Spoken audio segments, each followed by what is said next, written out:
is shaking. Adam Copeland, Tom Tolbert with you today on the show. Michael Conforto will join us at 2:50. Tim Kawakami, 3:50. A good friend of Tim Kawakami and my own, Ray Ratto, 4:50. And then we're going to try to hook up with Steve Kerr today. At some point, we'll get him for his exit interview. And it'll probably be today, but that is TBD. So we'll let you know about that. What's up, Copes? What's up, dude? I can't hear you yet. For anybody watching on the stream, I'm really struggling getting my headphones untangled today. So I got to... Oh, hey. Hey, everybody. How are you? We're on the live stream. You can watch us, KNBR.com, KNBR app. How are you? Can you see me today? No. Oh, no, you can't see me. I can see you. You can't see me. So you can see me, but you can't hear me. Now I can't hear you, but I'm just holding the headphones to my ear because yeah. I underestimated how long it was going to take me to unfurl my coiled headphones. So I've been there. The buds keep getting caught in all the wires and stuff, and it's a mess. You think you're going to do it in like 20 seconds, and it takes 90 seconds, and you feel like an idiot 'cause you're like, this cannot be that hard. It can't be that. Goes to show you what pressure does to you. And pressure puts you in positions that are a little uncomfortable, and some people handle it better than others. Some people don't handle it at all. And so that's the difference between your stars and your superstars. Those are the guys that are able to handle the pressure. They can do it on a consistent basis, and they're the ones that want the ball at the end of the games. They're the one they want to make the play at the end of the game. They want to have the at-bat, the puck on their stick. They want that. Some guys don't, even at this level. Some guys just, they're good.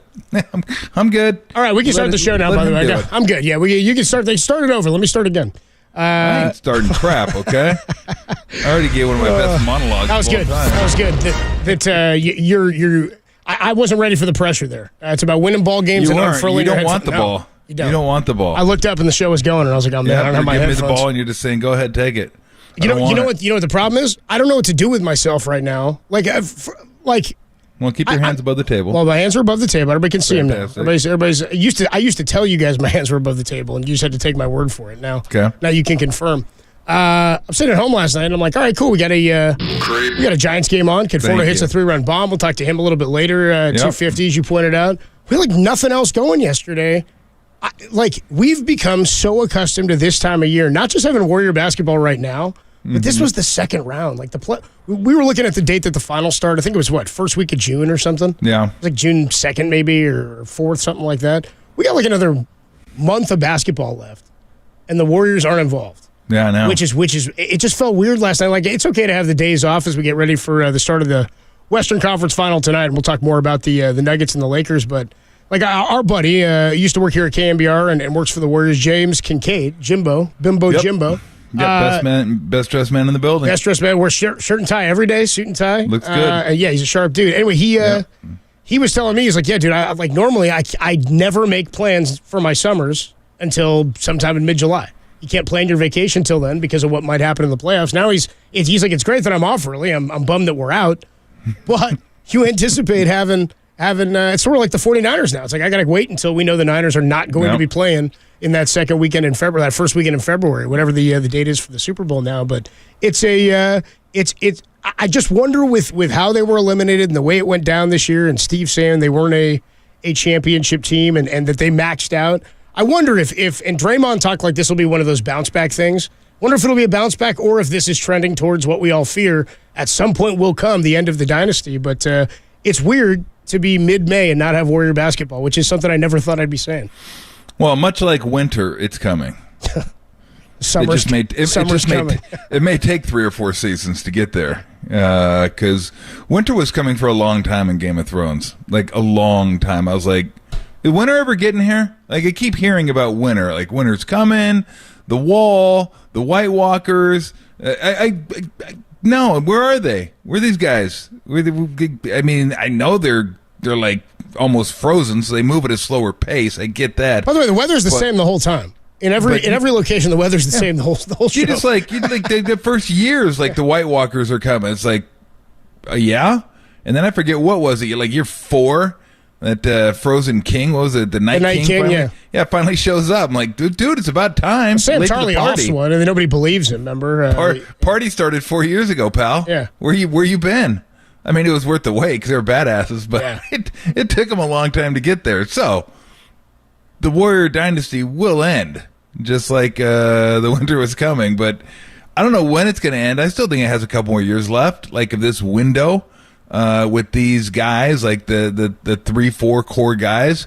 I believe if they surround themselves with the right players, I think they're going to have a shot at it.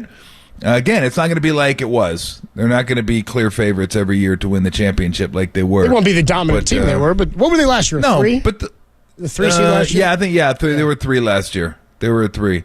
But I think they're going to be, like I said last year, they're going to be one of a handful of teams that has a chance to win it. And it'll slowly go down over time.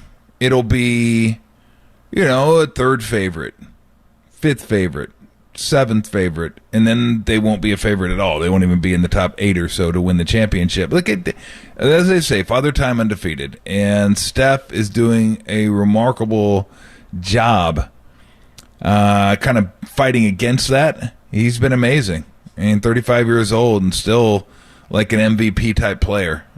Still in his prime, you'd say? I mean, obviously at the latter stages of it. But. He's pretty damn close. Like he's had a pretty long prime, and it just how important it is to him. He eats right. He sleeps. Takes his vitamins. Drinks his milk. Hogan, apparently. He's got his little Stephomaniacs running around out there. So no, I mean he does all the things that you need to do to keep your body going. It's like when you hear Tom Brady talk about how he kept going. You realized how serious he was 12 months a year about keeping his body ready to go and not just thinking about the season during the season or a month before the season. It was 12 months. That guy took care of his body, and that's a hell of a commitment. Most guys aren't willing to make that type of commitment to keep your body, and it gets harder as you get older. And I think you got to start preparing when you're younger for when you get older. I don't think you can say, okay, I'm 42 now, I got to start doing all the right things. Can't start the habit, right. Yeah, that has to start like years and years and years before. And Steph already has those building blocks. He already has those things in place. The work ethic, the dedication, the desire, all those things are still there. So as long as he is a viable MVP type guy, then yeah, I think that window will be open. Obviously, Klay's not quite what he was, but he's still pretty damn good. And Draymond may not be what he was. He's pretty damn good. Like, those guys are championship players. So I think at least a couple more. I think 2 more years. At that point, it'll be the end of Steph's contract. And as Bobby Marks said yesterday, I don't know if the Warriors will do this. I'm not sure if Draymond and Klay are going to want to do this. Tie themselves to the end of Steph's contract, because then at that point, then they're probably going to think about, okay, now we got to make some hard decisions about this. But if they're willing to do it, like if Draymond's willing to sign a 3-year contract and Klay's willing to sign a 2-year extension, then I don't see why they wouldn't be viable for 3 years. I mean, it sounds reasonable to me that they would be like again a handful of teams.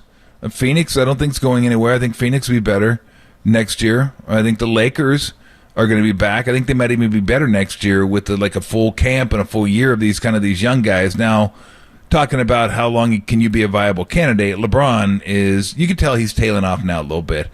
He can do it in spurts. He just can't do it all the time. But you do have Anthony Davis. He's going to play like he did last series, and bam, you got a top 5, top 8 guy right in your lap. Denver's not going. So the West is not getting any easier, but I still think they're in good shape. Grizzlies are gone. They're in good shape. Grizzlies are done.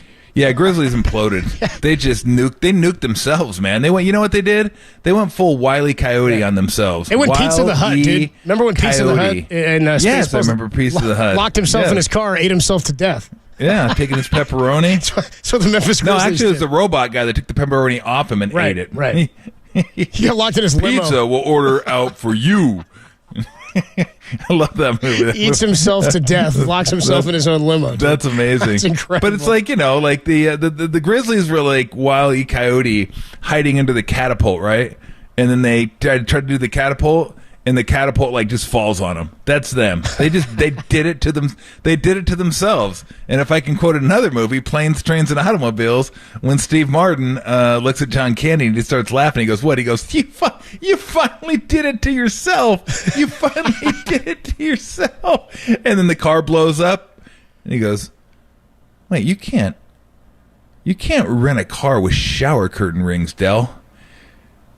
And he goes, then he knew at that point he took his wallet. "You stole it." I was going to put it back. I just had to take it. I was going to put it. You stole it. Are we still in the same comp now, or are we just quoting Planes, Trains, Automobiles? No, we're just kind of going down that road. I was like, you started with, I was with you for a minute. I was like, wait, does this still tie in? Are we still doing that bit? Or you stole it. Well, it started off like it started off like with the analogy was there. I heard you. Yeah, and then I just kind of felt like going on the scene. You stole it. I was like, well, he's a little out of the box, but I can carry with him for a minute. Then he just trips over the case. Pizza the Hut, famed half man, half pizza, was found dead earlier today in the backseat of his stretched limo. Evidently, the notorious gangster became locked in his car and ate himself to death. I used to, as a kid, that used to kill me because I used to wonder as a kid, me and my buddy would try to analyze how Pizza the Hut ate himself to, like, when did he stop taking bites? When did he when was it too late? Like, as 6-year-olds, 7-year-olds, we thought that was the funniest way someone could go. Yeah. I'll be honest, I don't even remember any arms. No, I think he was just a big slice of pizza. Yeah, but how could you... I think he just ate down on his own. He just ate his mouth. Yeah. I didn't even get that. I didn't know how do you do that? Jabba the Hutt. He had arms, a lot of rolls, too. Jabba. Yes, he did. Jabba was not attractive. Not an attractive dude. Anyway, it's weird. Pizza's going to order out for you. Weird this time of year not having the Warriors. I say this time of year, like this exact date, May 16th now. No Warrior basketball. We do start the Western Conference playoffs tonight. We will get into that a little bit. Steve Kerr did, by the way, meet with the media. Did his end of season, like his exit presser here for the 2023 season. We'll get into some of that, what he had to say about where they're going this offseason as he enters. I believe this is the final season of Steve Kerr's contract, entering 2023, 2024. So while we're all talking Bob Myers and Draymond and what could happen with the rest of the roster, once all that gets figured out, I think the season starts and everybody will have their sights on what happens with Steve Kerr, and Bob Myers certainly will play a role in that. Where's everybody rooting? We're rooting Nuggets rest of the way, and if you are rooting Nuggets, where do you get your best nugget? We'll talk about that. Tolbert and Copes, Lakers, Nuggets, Western Conference Finals tonight. Nuggets. Coming up, Pongo's review of Rocky 5,000.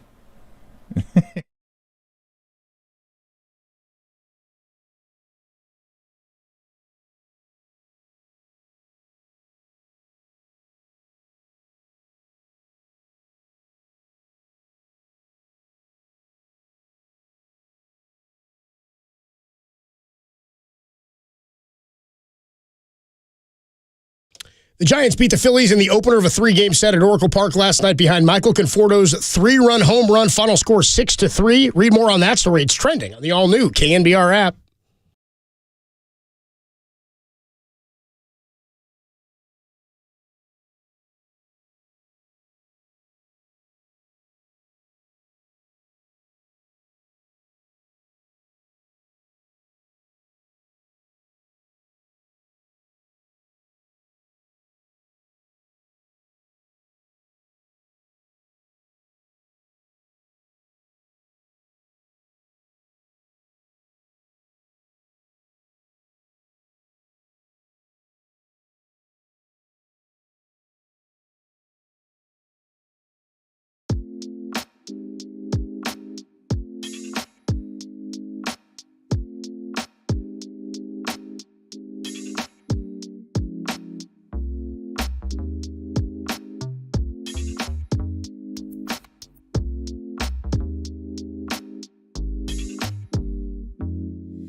And now, time for the Protect Your Assets with David Hollander Business and Technology Report.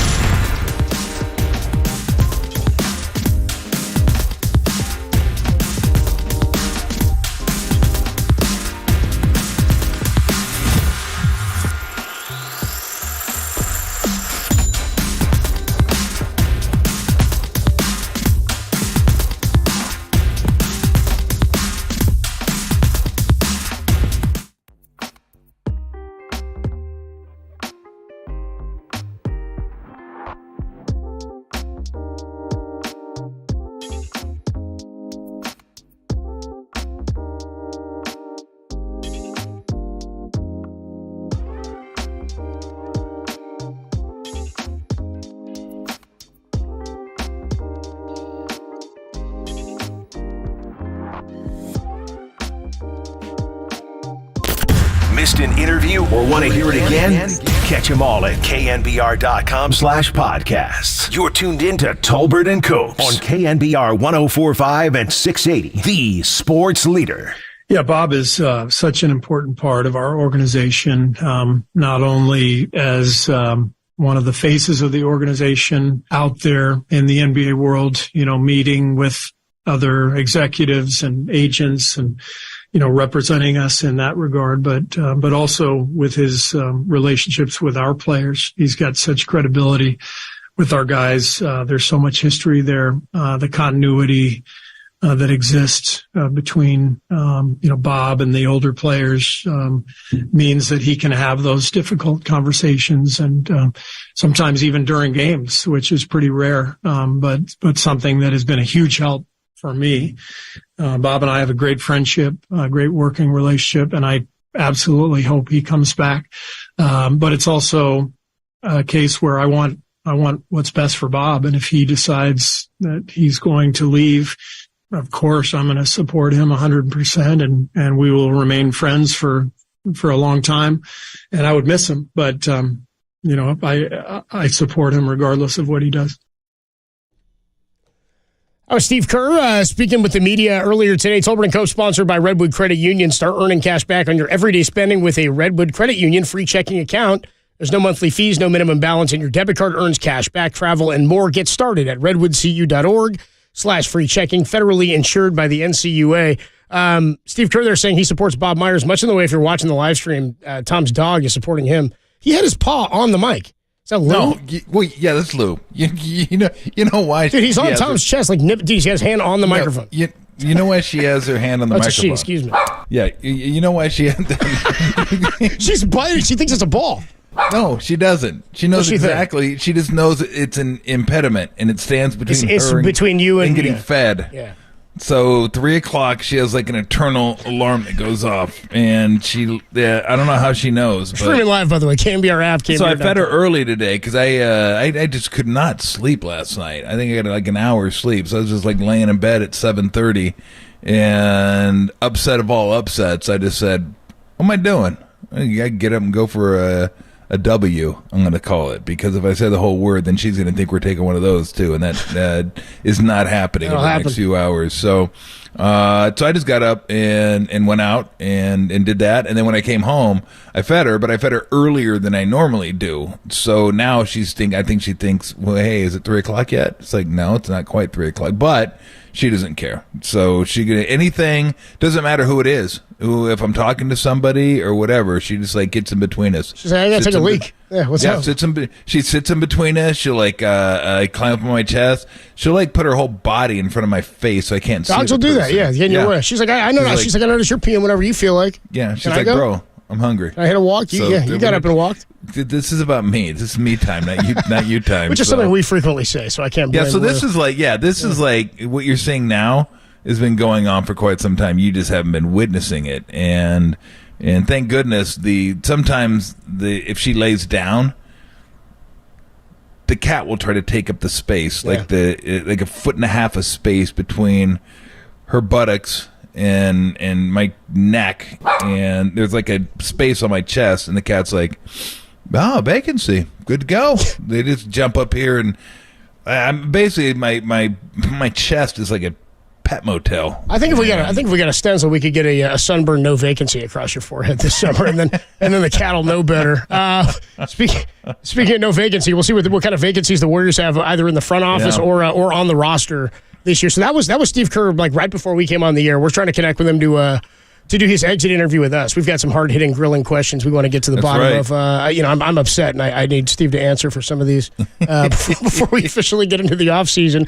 So you heard him there talking about Bob Myers. Obviously, they work well together. They have a good relationship. Yes. I think that I don't think Bob makes decisions without talking to Steve, and I think every decision that they make that's going to be a drastic one for how they go about a set of games around whatever it is a collaboration between the two. Here's Steve. Now talking about his job. A couple of things we'll get to here, then we'll react to these before we talk some Giants and get to Michael Conforto in about 25 minutes. But Steve checked in also on Draymond and his job status. So he's entering the final year of his contract. They asked him about his job status and what the future holds for Steve. I mean, I wouldn't be shocked if, like, Steve went maybe another contract after this, got through the rest of these guys. And you and I have said, or you've said numerous times, you don't know for sure, but you said you don't see him as a lifer guy, that he may not be a guy like Popovich that's going to go 40 years or something. But Popovich told me he wasn't going to go 40 years. That's what I'm saying. You never know. You never know. So here's Steve Kerr talking about his job status after next season when he is a free agent. Every coach says he's not a lifer, and then he turns into a lifer. That's what I've found. Our organization has a lot to sort through this summer. And my contract situation is not, nor should it be, at the top of the list. Right now, Bob's contract situation is number one because that influences a lot of the player decisions that have to be made, contracts, draft, free agency. So, we will get to my stuff whenever that happens, and I'm in no rush for that. I love coaching these players. I love coaching the Warriors, love living in the Bay.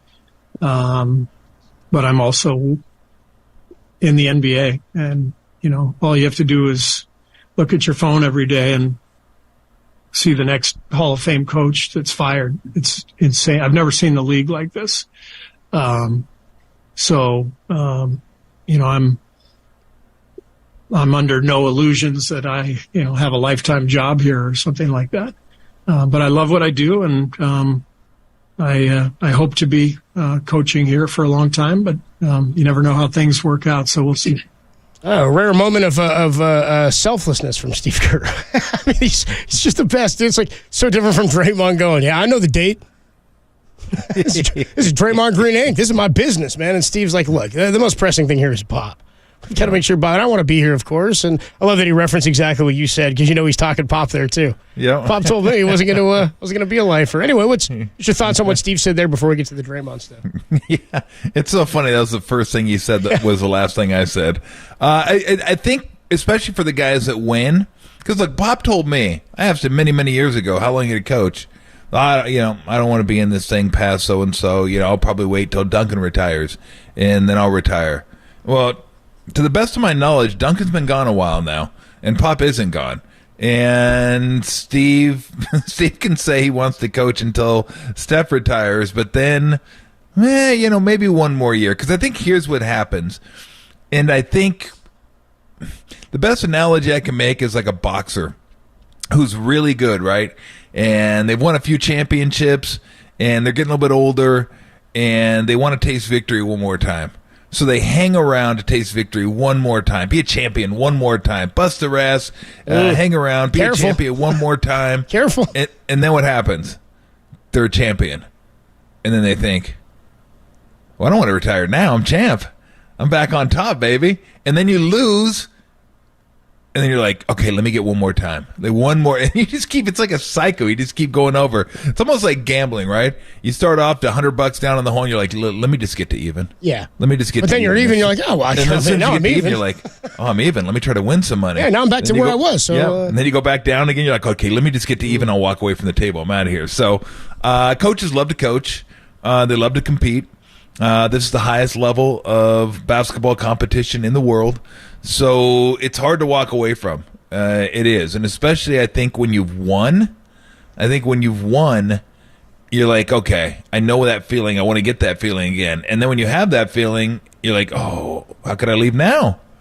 Look at this great team I have around me. And then when you don't have that great team, you're like, I just want to coach one more team like that. I just want to get You're not going to have another team like that. That's why it was Papa's probably thinking, oh, just let me get Wembanyama.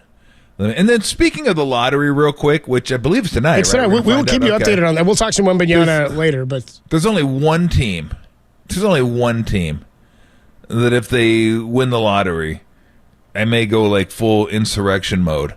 And I'm not even sure I don't even know what that means. Like who I can go insurrection mode. Well, I gotta know. Like this is good. The idea of you'll know. The NBA take offices. A guess. Who's the one team that cannot win based on what they did at the end of the year? The Mavericks. Yes, Mavericks cannot win. I know they only got a 3% chance, but it's not no chance. You're telling me there's a chance. I don't think that's grammatically correct, but they can't win. If they win, then no. I would be so upset. I mean, I'd forget it in like 20 seconds, but for that 20 seconds, I'd be irate. I would be screaming mad for 20 seconds. But I mean, come on. Like, if you're ever going to fix a lottery, fix it to where they can't win. Give it to the Knicks. Yeah, do the Pat Ewing thing. Put them in a big two. Do the reverse Pat Ewing thing. Like, just don't put them in San Antonio. Yeah, they can't win. But no, Steve. Look, just to get back to Steve and Bob. They're close friends. They're good friends. They work great together. They see things in the same way, but not always the same way. Like, they have conflict too, but they're able to work through it because of the mutual respect they have for one another. And I don't think you get that all the time in sports. You get coaches that want different players. You want GMs. Or you have GMs that think the coaches are using their players wrong. Like, I'm getting you, the players just use them right. Steve had 5 titles when he got here, right? Like, the coaches are saying, well, give me the right players. Yeah. Well, you're not playing them right. No, these guys work beautifully together. And I look, it helps, right? I mean, they drafted Klay, they drafted Draymond and Steph. They all inherited Steph, and they ought to be thankful. They ought to thank their lucky stars. Everyone who's in that organization right now, especially the owners, that Steph Curry was on that roster when they got him. But they helped him. There's no doubt they helped him by putting a cast around him that worked well with him. They helped him by giving him what he needed. They helped him by giving him that $44 million extension. Actually, they helped themselves by giving him that $44 million. But like, everything works together, and hopefully they never lose that. That's usually what happens to teams that win a lot. You don't want to spread the credit around as much. Somebody gets a little butthurt that they're not getting the credit that somebody else is getting, and what about me? I did this, but with that guy didn't. I did it. Who cares? If you win, everybody gets credit, and that should be enough. But not always. Not always. But yeah, I think they'll miss something with Bob. They'll miss. You know what they're going to miss more than anything else? Not just his intelligence, which he has in abundance. Not just his savvy, but his people humanity. Skills. Yeah, his humanity. Right. That's what they're going to miss. I mean, this guy, like I said yesterday, isn't defined by being a basketball lifer. He has much more interest in that. He's interested in people. He's interested in what makes him tick. And I think it's that humanity that sets him apart from other GMs in any sport. I really do. Yeah, can somebody give Bob some credit? That's exactly it. I mean, you hear Jerry West in winning time. He didn't have a good relationship with the front office. No. Some tension and busting my shaft, Pedro, or his caddy, Pedro. Front office or his caddy. Busting my shaft, Pedro. I do have a question about what Steve Kerr could end up doing after his time on the bench in the NBA, whenever that time may be. But we'll save that for when we talk to Ray Ratto at 4:50 and Tim Kawakami at 3:50, and maybe Steve himself a little bit later at 5:30. We're trying to make the connection with Steve and talk to him tonight at 2:30. Excuse me, at 2:50. We're going to talk to Giants outfielder Michael Conforto. Hit a 3-run homer last night. But before we do that, Steve Kerr also checked in on Draymond Green's future. What does that hold? Also, like, Vegas has odds out now on where Draymond could land. Where does Steve think will happen with Draymond's future? And where does Vegas think Draymond could land? We got all that coming your way. Then Michael Conforto at 2:50. Tolbert and Copes on the Sports Leader.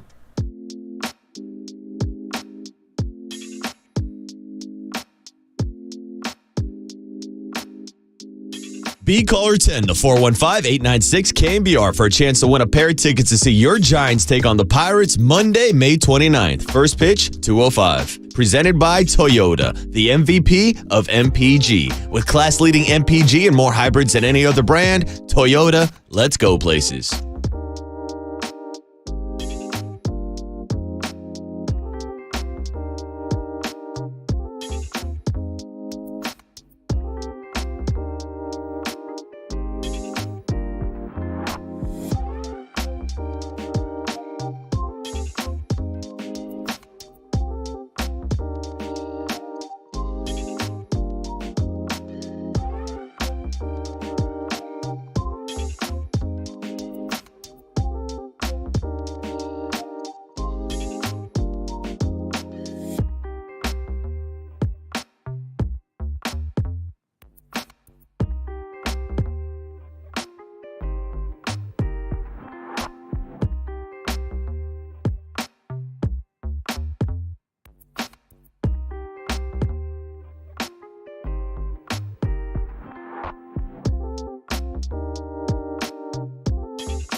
They're Tolbert and Copes, and they're back on The Sports Leader. Find us on Insta at KNBR on Instagram. This is KNBR 1045 at 680.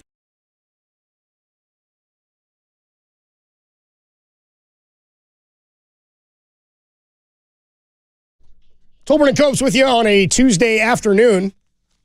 Western Conference Finals get going tonight. Sans the Warriors, which is, we've experienced that over the last handful of years, but I think entering this season, I mean, we were hyped on the depth of the team. We thought a title defense was imminent, and they get eliminated. And Steve, said in his exit after the game that they maxed out this year, that this was not a team that he thought was going to win a championship and wasn't a championship caliber team, as evidenced by this exit, I believe is what he said. So Warriors have maybe the biggest, not maybe, it is the biggest and probably the largest question marks they've ever had. And having several of them is a funky situation to be in, and sort of an unfamiliar situation, I think, for this front office. And it's always interesting when it's not like the president or the GM who's getting it done, right? Like they've got to negotiate with Bob Myers, get him back. Then he's got to go out and figure out where they go with the rest of this roster. Do you extend Steve? Do you line him up with a Steph and a Draymond and Klay, whatever you figure out with those guys? Does it serve you better to keep Draymond or to keep Jordan Poole and Kuminga? Is there one that would be better to keep? Is there one that's harder to keep because of the finances with Poole and the sort of plateaued offensive season for him? So a lot of stuff they'll have to figure out this season, and we'll talk about it with Tim Kawakami, Ray Ratto, and Steve Kerr all later this afternoon, and Michael Conforto is going to join us in about 10 minutes at 2:50 as the Giants take on the Phillies tonight in Game 2 of the 3-game series. Steve Kerr earlier today, right before our show, actually met with the media, did his exit interview. We just played some sound from that on his thoughts on the Bob Myers negotiations, and he's entering the final year of his contract and says he wants to be here, tends to be here, but so did Doc Rivers. It's crazy how coaches are getting fired. We had like 4 coaches who were, I think, elite coaches, quality guys at the tops of their conferences that had exits from their head coaching positions. And now the 76ers are looking for a head coach. But Doc Rivers had 2 years left, 54 wins, the most wins the Sixers have had in a season since Allen Iverson took them to the finals. So you've got to have results in the playoffs year after year or show improvement in the NBA. And they had not shown that. Here's Steve Kerr on Draymond Green. Do you need Draymond back to make sure this thing keeps ticking? I know Steph Curry wants him back. A little beefy comment here, as you would expect from Steve Kerr on Draymond Green and what this offseason holds. If Draymond's not back, we're not a championship contender. We know that. I mean, he's that important to winning and to who we are. So I absolutely want him back. He's a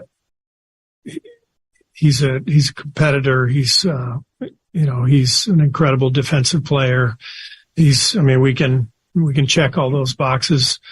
And he and I have built a really, special relationship, that has run the gamut, over the years. We've had our share of run-ins, but we've been through so much. We really care about each other and work together well. He knows that he had a great season this year, from a basketball perspective, but he knows that he also, compromised things by what happened, back in October. And so part of him coming back next year has to be about, rebuilding, some of that trust and respect that he's earned here, for a long period of time. And one thing I love about Draymond is he's always brutally honest, and he can take that sort of critique because he knows it's the truth. So I want him back. I think we all want him back, and hopefully that's exactly what happens. And we get ready to make another run next year. Do you talk to Draymond about that? Like when he's kind of weighing his options, are you pitching to him or saying like this is why we need you back? Or is it just he's going to choose what he's going to choose? I can't sway him either way. I'm just going to let it be. We have not talked since our last game, but we will be talking soon, and we will discuss, lots of things. So, that's, but I think he wants to be here, and he knows we want him here. So that's the main thing. There you go, Tom. Nice comprehensive answer from Steve there. And I think it's important that he did point out the relationship that he and Draymond personally have and acknowledged what happened at the start of this season. I think all those things are contextually important when you talk about both sides saying they want him back, they'd like him to come back. I just think about like when Kevin Durant was here and how tones of things or how those conversations are had in a little bit of a different scope. Mm-hmm. But he wants to be here. Draymond does. I believe he does want to be here. He also wants his value. I mean, he has his own goals and aspirations. But I also think that this ranks probably at the top. Winning championships, I think he has other goals outside of the game of basketball is my point. But I think winning a championship, another one within the game of basketball, is still near the top of what's important to him. I don't think he's lost that hunger and that fire, despite having won their 4th last year. He talked about how LeBron said to him, hey, winning a 4th one is crazy. I'm like, dude, winning a 1st and a 2nd and a 3rd is crazy, but it's a different realm when you have 4. And I think these guys are thinking about Kobe. I think they're thinking about what it would mean to have a 5th ring. Yeah, look, these guys, this is where they grew up. This is their home now. Little, and I mentioned it yesterday, it's little things. Like he had to get to the arena, knowing the guards, security guards, knowing the workers there, having your favorite restaurants. Some of their kids are going to be starting school. Some are already in school. Stuff like that. That is crazy to think about. You don't even look at it that way. Like when I moved up here, we kept coming back because it was California, and California is where I grew up. I grew up in Southern California, but we loved it up here. And so every time I played someplace else, Charlotte, Orlando, LA. We came back here during the summer. And my last year is when Weston was born. So at that point, we could have gone anywhere, but we decided to stay here and then kind of keep our options open where we wanted to go. And then school starts. And then the kids have friends. And then you're in Little League. And then you make friends because your kids are in Little League and you make friends. So now you have your friends here. You have your favorite places to go, your favorite restaurants, movie theater, all that stuff. It becomes home to you. So, yeah, I think they would all want to stay. I think a lot of athletes would like to stay where they're at, but that's the yin and the yang. It's like, okay, I want to stay, but are they going to pay me what I think I'm worth? How much? I could always get more money and then come back here and live in 3 years. That's what I wanted to do. How much is winning worth to you? Do you want to go somewhere where maybe they don't have as good a chance to win, but you're going to get paid more than you would here? All questions they have to answer. But I think if you're looking at it, all things being equal, sure, they would want to stay here. Why wouldn't you want to stay here? Draymond grew up in this organization. He's played with Steph Curry his entire life. He played with Klay his entire life. He's had Steve as his coach, I think, all but 2 years, maybe? 1 or 2? I think maybe 2 years, possibly. I'm not sure how long Mark Jackson was his coach. Could have been 2 years. I think it was 2. I think it was 2. Was it 2? Yeah, I thought it was 2. But anyway, Steve's been the coach for most of his career. Bob's been the GM. So this is like your basketball family that you grow up in. You also know what you're worth and how you played this year and how you can affect winning. And if they feel like you feel like they're not valuing you like you are, then yeah, you want to go see what's out there. I think they do value him like he values himself. So yeah, I would expect that he'll be back somehow, some way. And so you start. Here's what you got to start doing. At least here's how I do it. They're not running it back next year. They're not just going to go with the same squad and say, let's go. I mean, you don't just have a team that's not a championship team and say, let's do it again.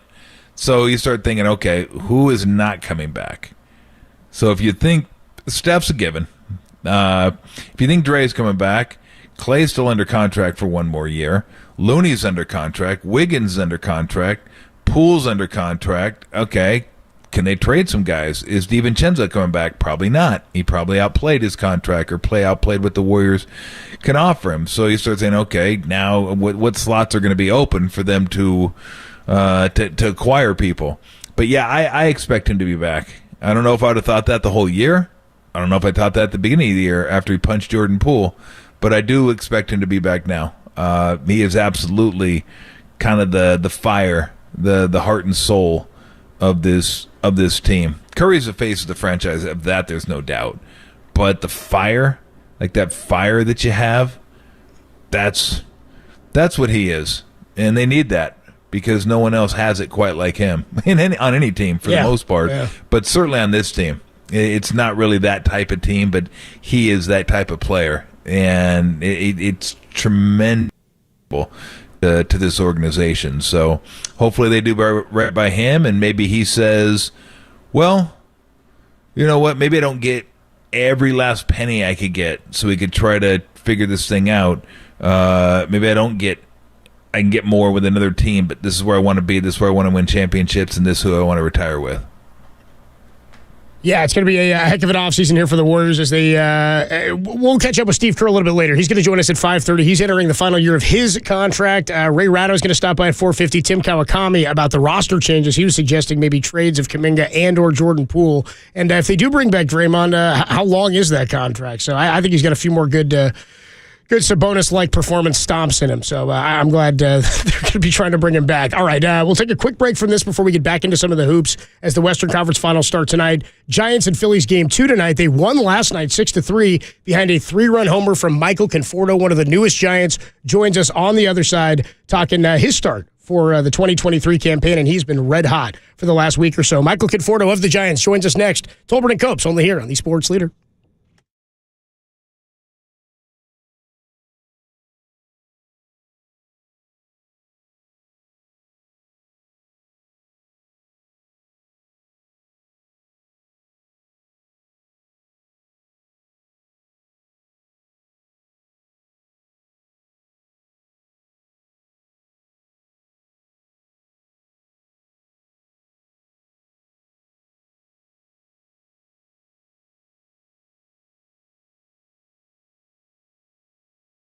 Vegas has put out their odds on where Draymond Green will be playing next season. Which teams are on the list? Check it out. That story and more is trending on the all-new KNBR app.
Listen to the sports leader anywhere, anytime. Download the all-new KNBR app. Now, Tolbert and Copes continue live from the KNBR Casino Matrix Studio. Casino Matrix progressive jackpots are here. Where are you? Just drop in. Please play responsibly. 1-800-GAMBLER.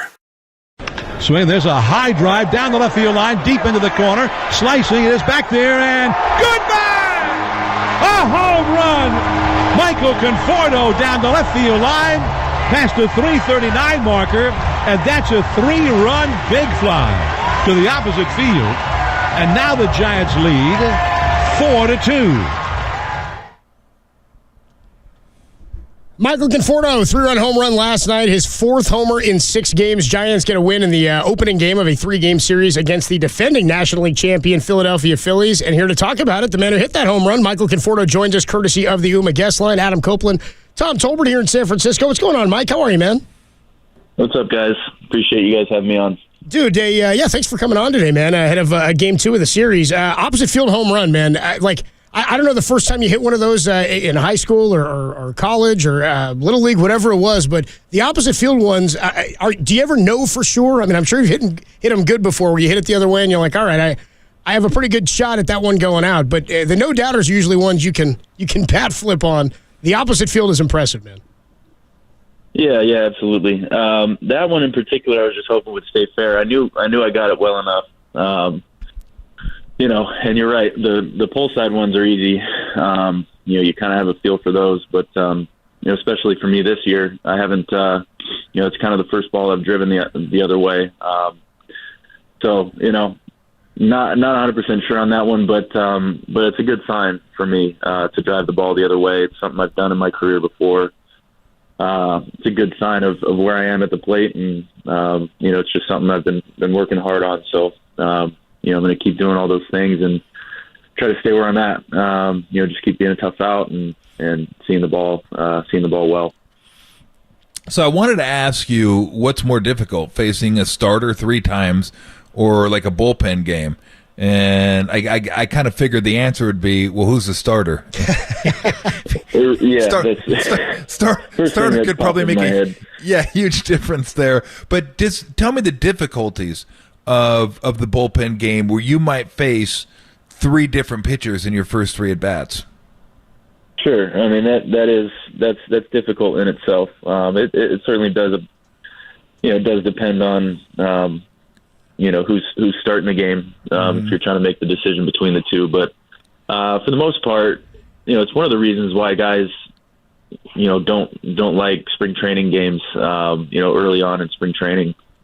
Seeing a different guy every time you go up there, you don't have your timing, So there is. I mean, it's not the normal scenario when you get into the flow of a season. It can mess with you, but I think we did a good job preparing. The hitting staff, analytics staff had a good idea of what was going to be coming at us. So we knew maybe 1 or 2 innings from Brogdon yesterday, and then we were going to see. Falter for the bulk of the game. So we were prepared. I did get a second at bat against Falter, and so yesterday in particular wasn't too crazy. It's when it's when you have a full bullpen game where you're just kind of getting a different guy every inning. Those can be difficult. Talking to Giants outfielder Michael Conforto on the UMA guest line. Start to the season for you guys, travel-wise, has been crazy. I was thinking about you. I was thinking about some of the minor leaguers, guys who didn't get a full season of work in 2020, and then you missed all of last year, of course. And you come back, the rules are different, the schedule is different. You're in a new city. I imagine there's a calibration period. You're playing every day in a ballpark you hadn't played in before. How's the rhythm been for the last week or so? Because you've been red hot basically since they give you a day off it was a week ago, maybe a week ago today. You had a day off and you came back on fire, man. Yeah. Well, there are there are a bunch of new things for me this year. I don't know how heavily that's weighed on my performance on the field. I think more than anything, just not being out there last year, kind of creates a bit of just an extended period of time where I'm trying to find my timing, getting back into my routine, getting back up to speed with the major league game. I mean, these are the best guys in the world, no matter who you're playing. It's going to take some time to get back up to speed. So that's been the biggest thing for me. Really, it's been pretty easy getting comfortable here with my teammates. I mean, the team is awesome. The supporting staff, people who take care of the families. Everyone in this organization has made it really easy for me to get comfortable here. So I think the biggest thing has been, maybe a bit of the schedule. The schedule was tough to start the season, but it's just missing last year. And I think I'm starting to get back into it. I think we still got some work to do, but having the past week or so of games, feeling more like myself has been great. Is there any added pressure at all, Michael? And look, there's pressure enough playing in a big league ball game with anybody, but the fact that you're coming off a year where you didn't play, you want to reestablish yourself as the player you were, also with a new team, want to perform well early on for that new team. Does that factor into it at all? Can that, I don't want to say overwhelm you, but is that something you got to try to say, hey, we just got to take deep breaths here and just keep plugging away, and eventually I'm going to get to where I want to be? Yeah, well, I don't know how much the newness of everything plays into it. I would say, I would just go back to the lack of having a body of work last year. That's the biggest thing. I mean, I've played in high pressure situations before. I had a free agent season in New York, and played on a team that kind of played beneath the expectations. In that scenario, was the pressure was intense there.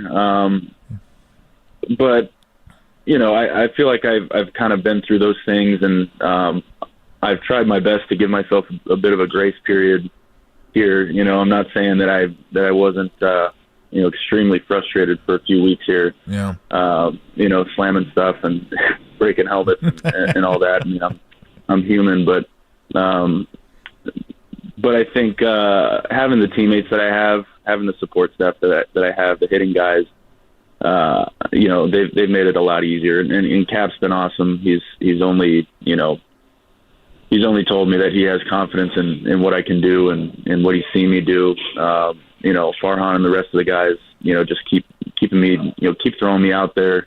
Just knowing the kind of player that I am. So I think they've made it a lot easier on me, going through this process. If you could pick any point of the right field wall, like at any section for the ball to hit off of, what's the ideal place for it to play for you? You've got chain, you've got padding, you've got brick. Like, even if it's brick, it could ricochet in a. I always wonder, like, there's no real way to prepare. I feel like weather can affect it. Sure, you got wind to deal with. You got seagulls out there at night. Is there an ideal spot for you as a right fielder for the ball to hit off of? Well, I think I'd have to go for the padding. Anywhere that comes straight back to me. You do kind of feel like you're playing goalie out there when the ball goes over your head. It's unique. It's very interesting. I misplayed a ball early in the season. We saw Castellanos have a little bit of a wind ball out there last night. It's definitely a tricky field, and I've had lots of conversations with Yaz and Slater and Slate about that right field. They just always tell me, just keep your feet active. Never give up on anything. Stuff down the line is going to come back. It's going to push back into fair territory. So I'm getting my legs under me out there as well. And I'm doing what I can to keep the ball in front of me, keep it in the glove, and try to throw some people out. It's a lot of stuff, man. It's a lot of S on your plate, Mike. I was like, you came back, they changed the rules. They're like, yeah, you better hurry up and hit, or it's a strike. You're trying to get adjusted here. So I wanted to ask you about strikeouts, because you guys lead the league in strikeouts, and we know you guys are going to strike out a fair amount. You're also going to hit the ball over the wall a fair amount. First inning last night, you get bases loaded, 1 out, and you strike out 2 times. It's happened a few times this year. How hard is it to change? I've wondered this. How hard is it to change your approach when that's not necessarily who you are? You're looking for a pitch to drive. In those type of situations where maybe you don't have to drive the ball to get the run in, or you're trying to get the ball to the right side. Is that something that's tough to do, change your approach based on situation? Or is that something you feel like you guys as a team need to do a little better job of?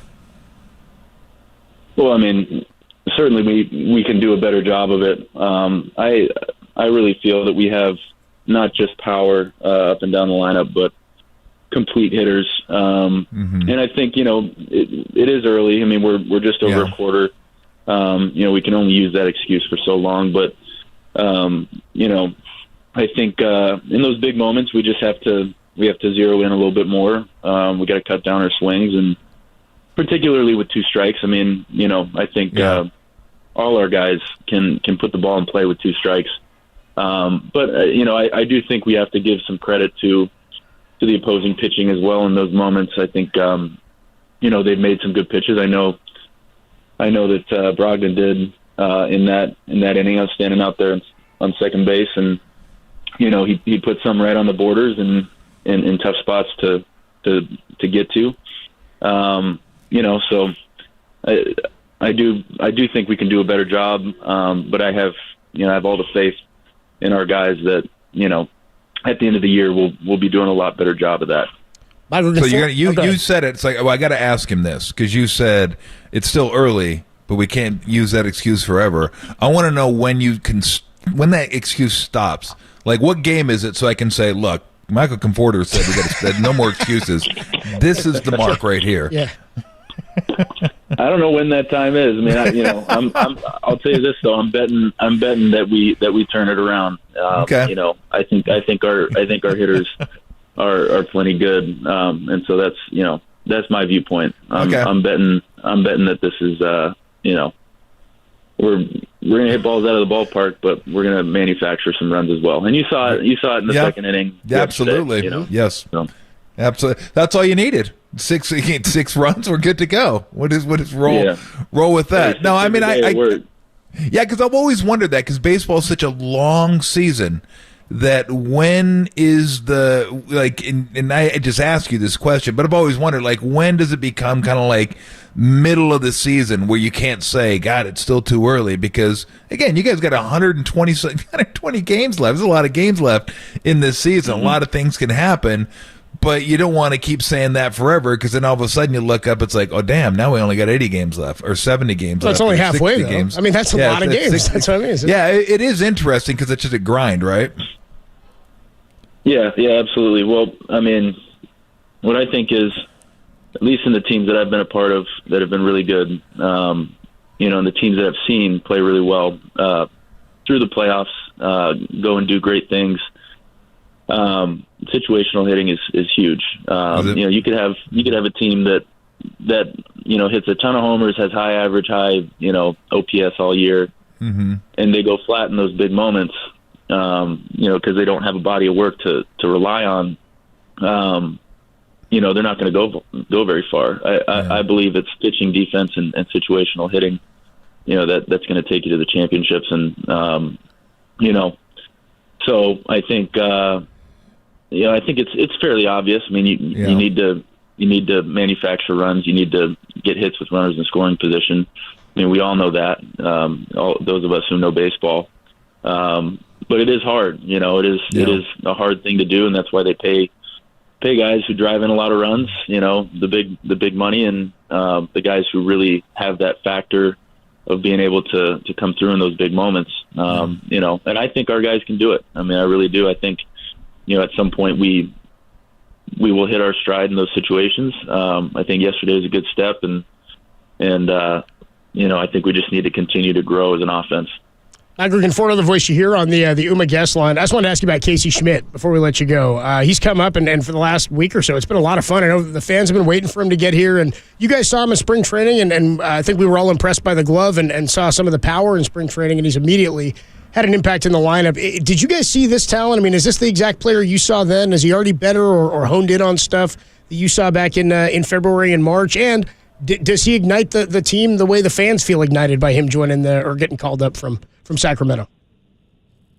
Well, I'll tell you this, the energy he brings is great. I've heard from a few guys, just we love his energy.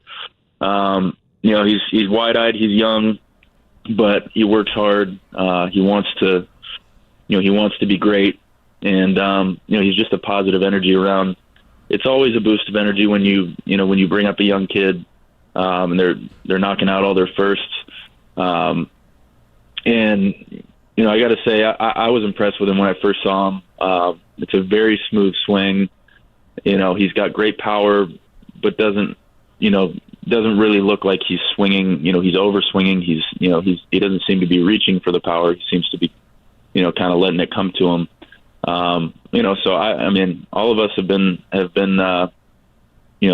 very impressed with him, and hopefully he can continue this run he's on, and we're going to be here to help him through the ups and downs. I mean, this is a hard game, so it's not going to be all roses forever, but I think he's got a great head on his shoulders, and he's got a lot of good help in the clubhouse. That's for sure. So we've been super happy with him. He's definitely a spark, and we can't wait to see what the rest of the year looks like for him. You mentioned analytics, and I wanted to ask this before you go. You brought up analytics, and some guys are more comfortable in certain situations. I want to ask you your thoughts on, because I haven't played basketball. I kind of flatly reject the hot hand theory, where analytics say the hot hand doesn't exist. You are going to hit that shot 50% of the time, whether you hit your last 7, you miss your last 7. And I don't believe that at all. I believe there are certain situations where you just feel better about yourself, you feel more calm, and you're more likely to hit a shot than other times.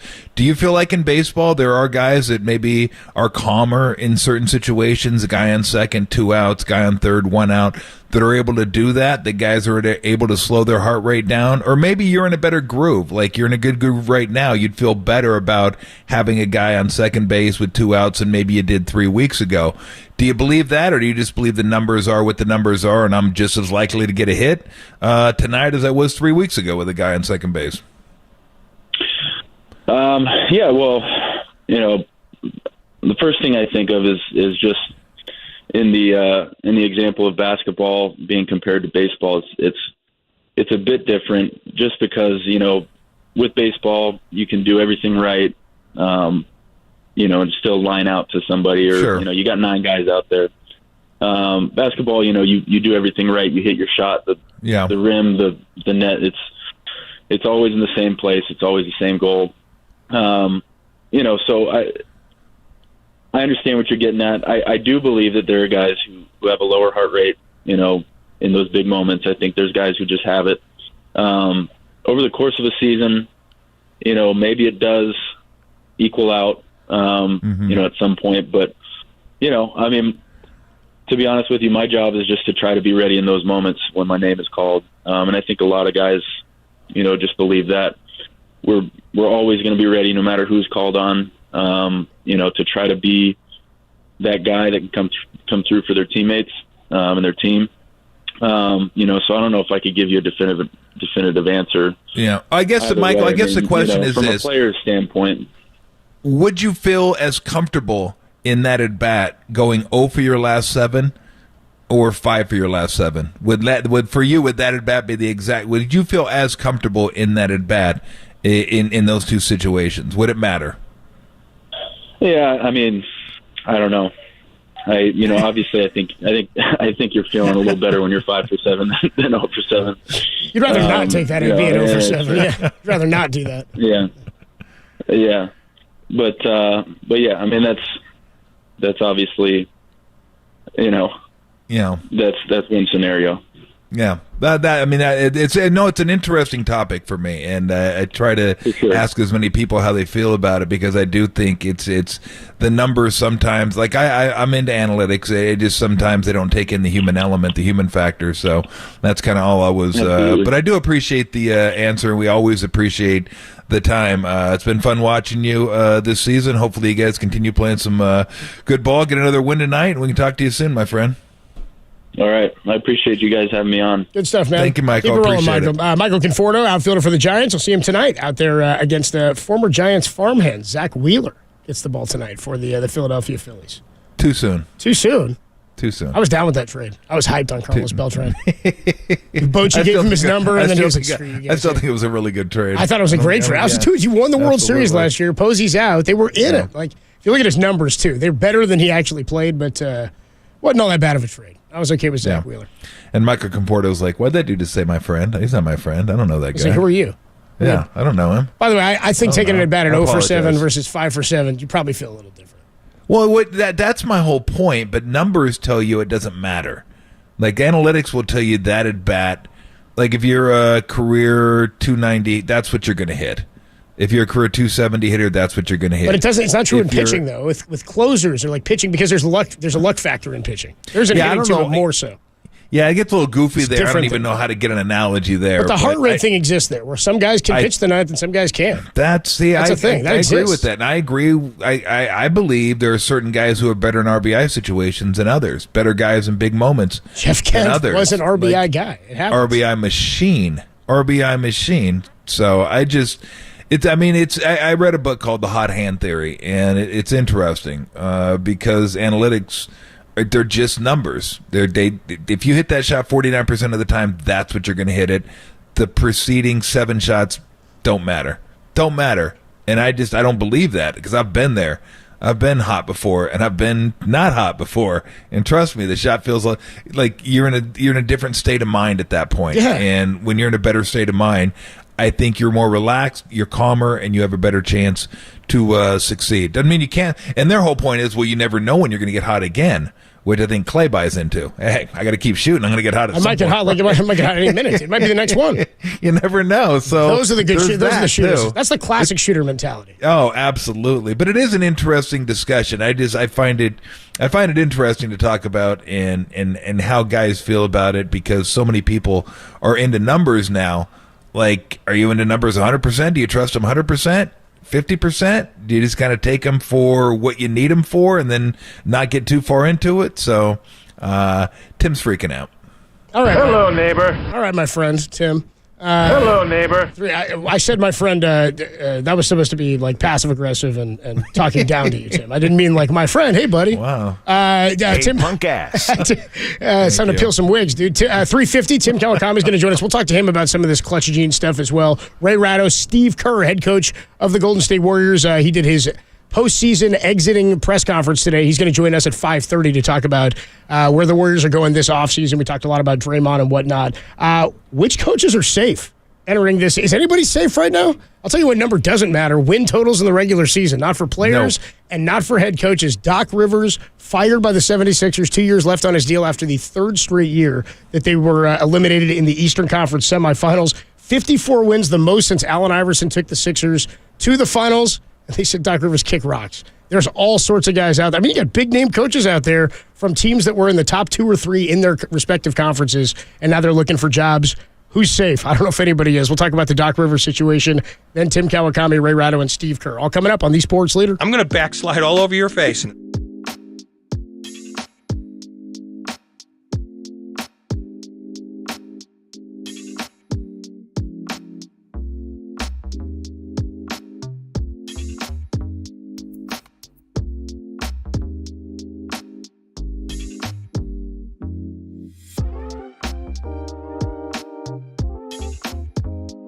Dwayne Kuiper joined Murph and Marcus this morning to discuss how long Casey Schmidt can keep his hot start going. Check out that podcast. It's trending on the all-new KNBR app.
Listen to the sports leader anywhere, anytime. Download the all-new KNBR app. We are your proud home of 49ers football. KNBR 104.5 FM and 680 AM.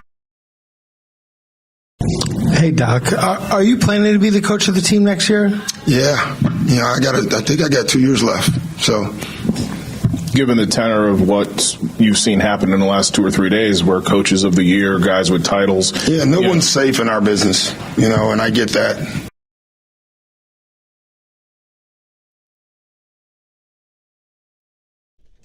The good news is you're fired.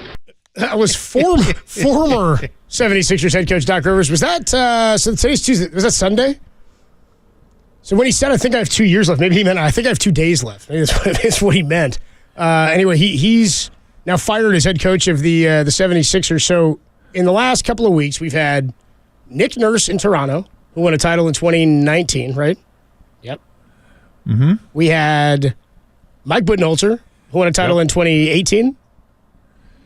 No. They won 2021. No, well, I actually 2021. The season's thrown me off. I lost track of all those. I have trouble with years anyway with the NBA just because of the two. It's 2021, right? Because it was Warriors 18, 19, Raptors 20, Lakers 21, Bucks.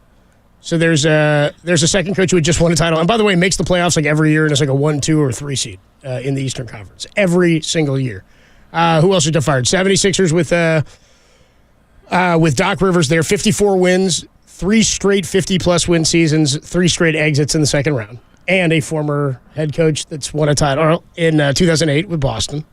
Who else is out? That's Nick Nurse I mentioned. Monty Williams just went to the NBA Finals a couple of years ago, and he gets fired. So Derek was asking me, dude, I mean, the NBA, I get it when I understand the Mark Jackson scenario. Which was kind of more convoluted than just Mark Jackson can't get us over the top. The team gets sold. The owner wants to pick his guy, and I will never fault an owner for wanting to do that. But I think Lacob hired Mark Jackson. Did he hire him? Oh, that's right. He was here for a couple of years with him. Mm-hmm. That's right. And then they moved on from him, and they go after Stan Van Gundy.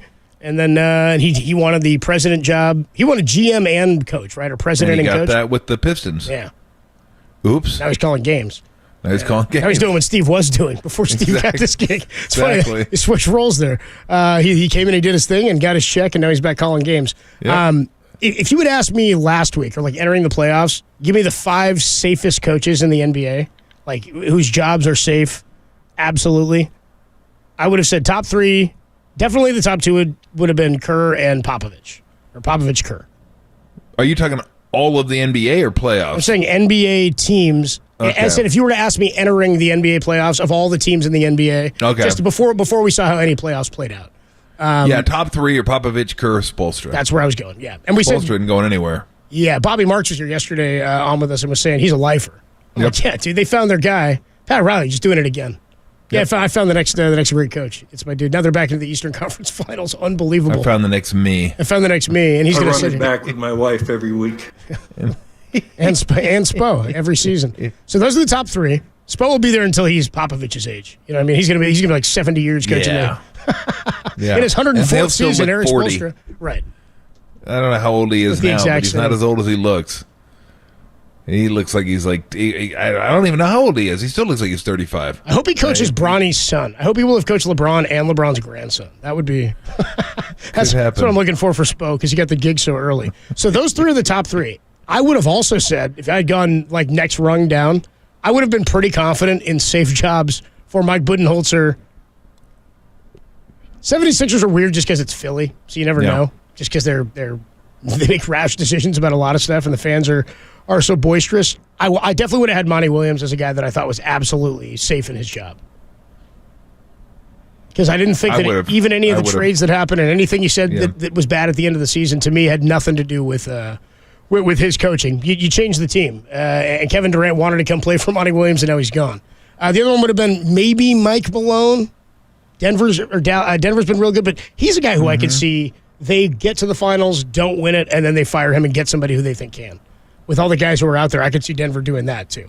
I don't know. I think if they get to the finals, I think they're good. I think he's good anyway. So that's kind of where I'm at. But I would understand the move, because logically we've seen other teams do that. With Doc and with teams that improve every year in the regular season, and you've got all this roster turnover in the NBA so frequently. How many different sets or superstars has Doc had to maneuver in and out of lineups for the last 3 years in Philly, and they've won 50-plus every year. He's a player's guy. He knows how to win. The players like him. Now, I don't know what James Harden likes. I don't know that coaches like coaching James Harden. I don't know that he's a coachable player. But after that, I don't know that there's anybody safe. If those guys are getting fired for the seasons they just had, Monty's may have more to do with the new owner. And maybe using this early exit as an excuse. But they need changes there. I don't like. There is no job besides Kerr and Popovich and Spoelstra that I'm confident in any performance a guy could have this year, shy of getting to the finals, that they get to keep their job. Well, I mean, let's look what Doc has done. What was it, 2008? Yep. The Celtics won the finals. I think it was 2008. That's right. Yeah. 2008, 9, 7, right? I think it was 8. It was anyway. 7-8 season, yeah. So it's been 15 years. He's lost a lot. I saw a stat I couldn't believe on Twitter. It's his 32nd loss in an elimination game.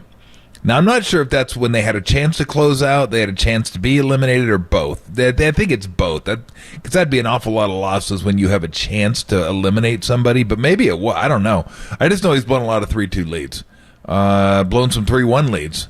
So there is history there of him underachieving. His 32nd loss in elimination games? Yes. Wouldn't that mean that you had to coach at least 32 years? Well, no, because you can get an elimination multiple. Games? There could be multiple elimination games in a series. Oh, you're right, because you could be back against. If you're the wall. up 3-1, I got you. I'm sorry. I'm logical. Yeah. I'm thinking winner take all versus elimination. No, because if you're up 3-1, that's 3 elimination games, right. And if you lose the series, you're 0-3. Yes. And so I don't know if it was like elimination games, like they had a chance to eliminate, which it might be actually. Then that's incredible. It actually might be, because he's been coaching forever, so it might be that. I mean, that's stunning to think. And then he's blown some leads in the playoffs, so there's precedent there. I think the bigger picture and the biggest takeaway for me, not that he got fired, that the process is taking a big dump. And it started with Sam Hinkie, and they went to Daryl Morey. And what has the process got them? What did losing all those games get them? It hasn't got them jack so far. Who was the dude from Duke? Jahlil Okafor? Was that the other center they drafted? Okafor were the two guys that they kind of built the process around, right? We're going to be Embiid and Simmons. Right.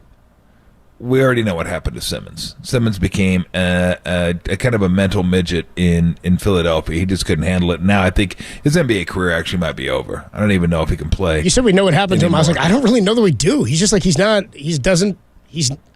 can't see him ever being what he was. He was going. No, he was an all-star. He was like he was trending towards being one of the most elite like backcourt players in the league. Yep. At like 23 years old. And then poof. Gone. So Embiid's incredible, just won the MVP. But you get rid of Simmons, so you're good. Then you get Harden. That hasn't really worked out as well as you'd have liked. So you lose all these games. What, for like 5 years? Like, trust the process, trust the process, trust the process. And then they have a number one. They trade the number one pick. Or no, they trade to get up to the number one pick, take Markelle Fultz. And who does Boston get that year? Jason Tatum. That's how fragile this thing can be. But Markelle Fultz. You take the wrong guy, and just think how good that team would be with Embiid and Tatum. I mean, my goodness, you kidding me? That'd be unstoppable. But my God. Thank you. But they didn't, and the process has got them crap. It sounded good. Let's just dump game after game after game after game after season after game and keep accumulating these picks. The problem is you got to do something with the picks. Like Danny Ainge had a bunch of picks in Boston. It hasn't panned out yet. This year could be the year. And if they win, then they'll say, hey, it worked out. We thought we'd get more. But, I mean, they've been to the Eastern Conference Finals a lot. What's panned out, though? Just titles? What's panned out for them is a lot of wins, trip to the finals, a lot They're of very trips young to the and Eastern have Conference still finals. a bright future. Right? I think Danny Ainge. I think you can call his work there a success, it's hard to win a title. If Jason Tatum never wins a title, I don't think we'll say, Danny Ainge kind of botched all those picks. Like, I think it's been successful. Now he's not even there. We'll see if he can do it again in Utah. It's already off to a weird start. But if you build a product like that and you do hit on those picks, that's the thing is, Philly, to your point, had a ton of those picks and did not hit on nearly enough of them. Now they've got guys like Maxi's a good player. Yeah. And Embiid's an MVP and a cornerstone and a face of a franchise, but he hasn't provided Steph Curry level success. So that's where the 76ers are right now. We'll see if there's any more coaching vacancies in the coming days and weeks ahead. We are a couple hours away from the tip-off of the Western Conference Finals between the Lakers and the Denver Nuggets, 5:30. We've also got Giants pregame at 5:45 tonight. Tim Kawakami of The Athletic joins us at 3:50. Steve Kerr at 5:30 to talk about this Warrior team and where they're headed this offseason. It's going to be a funky one, man. It feels like it's going to be a lot of speculation, a lot of updates, and I feel like we're going to get a lot of updates about things that aren't updates. A lot of talking about whether or not there's guys who are negotiating elsewhere or planning on coming back. So we'll get into all of that with Tim Kawakami coming up in about 15 minutes at 3:50. On the other side, though, Tim Kawakami was on CBS here in the Bay Area earlier this week after the Warriors lost and was talking about the potential of a trade by the Warriors of Jordan Poole and or Jonathan Kuminga. Is there one guy that would be easier than the other to trade? If you could pick one to keep, which would you keep, and what's the likelihood that they're both back? We'll talk about that. Then we'll talk to Tim about that coming up next. It's Tolbert and Copes. What happens with Poole and Kuminga? Only here on the Sports Leader.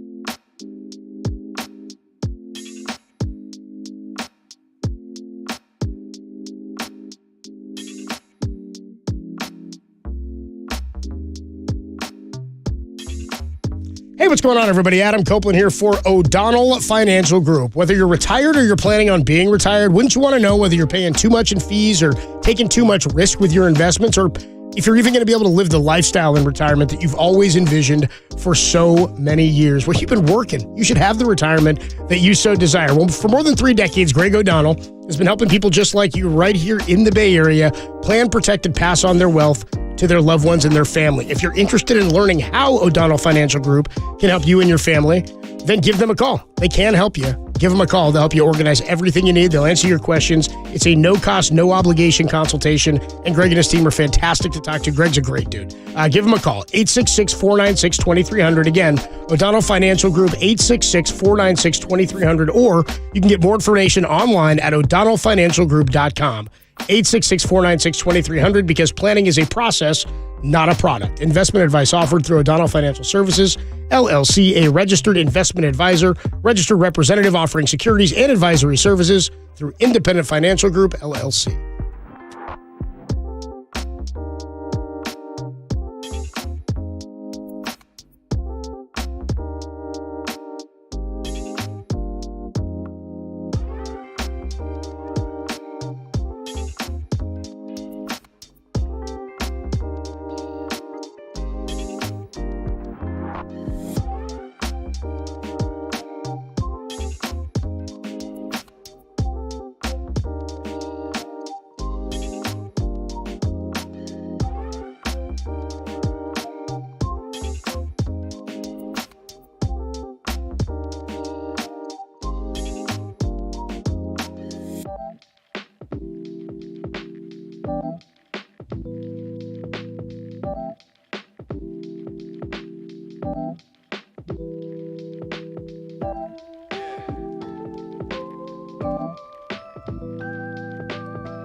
Listen to the Sports Leader anywhere, anytime. Download the all-new KNBR app. Now, Tolbert and Copes continue live from the KNBR Casino Matrix Studio. Casino Matrix Progressive Jackpots are here. Where are you? Just drop in. Please play responsibly. 1-800-GAMBLER.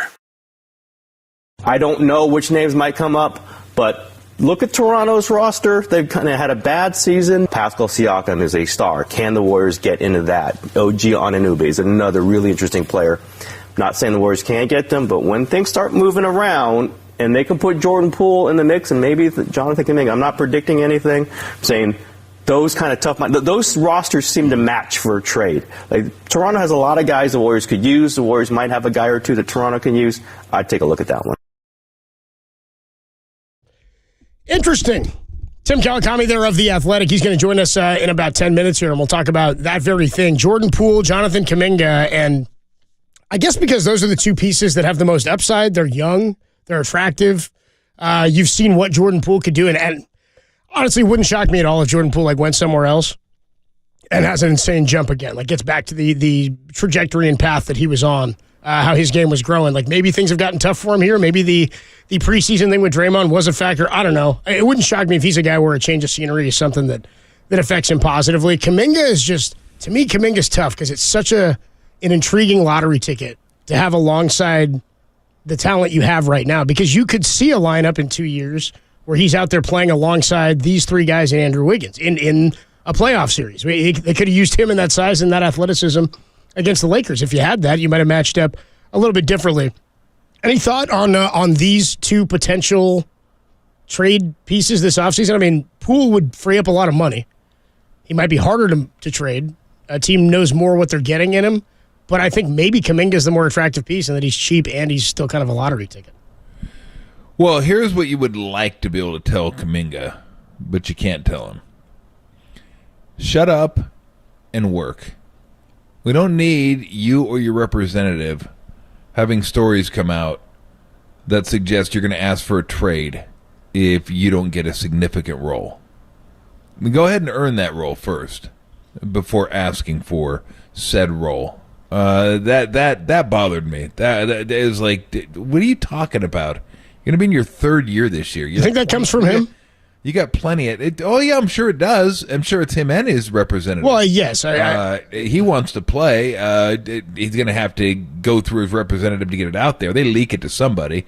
I don't know who they're close with. I don't keep tabs on that sort of thing. But, yeah, I'm sure they leaked it to somebody. They wanted it out there. That's something you could easily tell the Warriors without telling whoever you gave it to. I doubt very much the Warriors, if they told the Warriors that, maybe the Warriors, I don't know. The whole thing, I have no idea who leaks that type of information. But I would just work.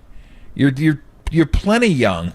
You are going to have a career in this business if you just work and you figure out how you can impact a team. But that I'm not down with that. You're trying to hold the team hostage is what you're trying to do. Trade me or play me or trade me. Well, okay, what do you want? 12 minutes, 14? What kind of role are we talking about here? A significant role. What does that mean? We're just going to play you even if you don't earn it? You just go out there and do whatever you want and you still get that? He's like, well, yeah. You haven't earned that. Yeah, what have man. you earned? He hasn't earned anything. Nothing. So, no. I know guys get impatient. They get impatient all the time. But I would not respond well to that. I'd be like, okay, well, let's just find you someplace else to go. Let's see. Because to me, if you could get an interesting veteran in for him, that might be a way to go. Oh, I'm intrigued by Siakam and Anunoby. I don't know. Well, Anunoby may be available. And he'd be cheaper than Siakam. He may be available. He'd be cheaper. I still think he makes $18 million, so it's not cheap. And I don't know, the numbers don't work out. You'd probably have to do something else. But no, Anunoby's a vet. He's a vet. He plays defense. He can shoot the three, and he knows how to play basketball.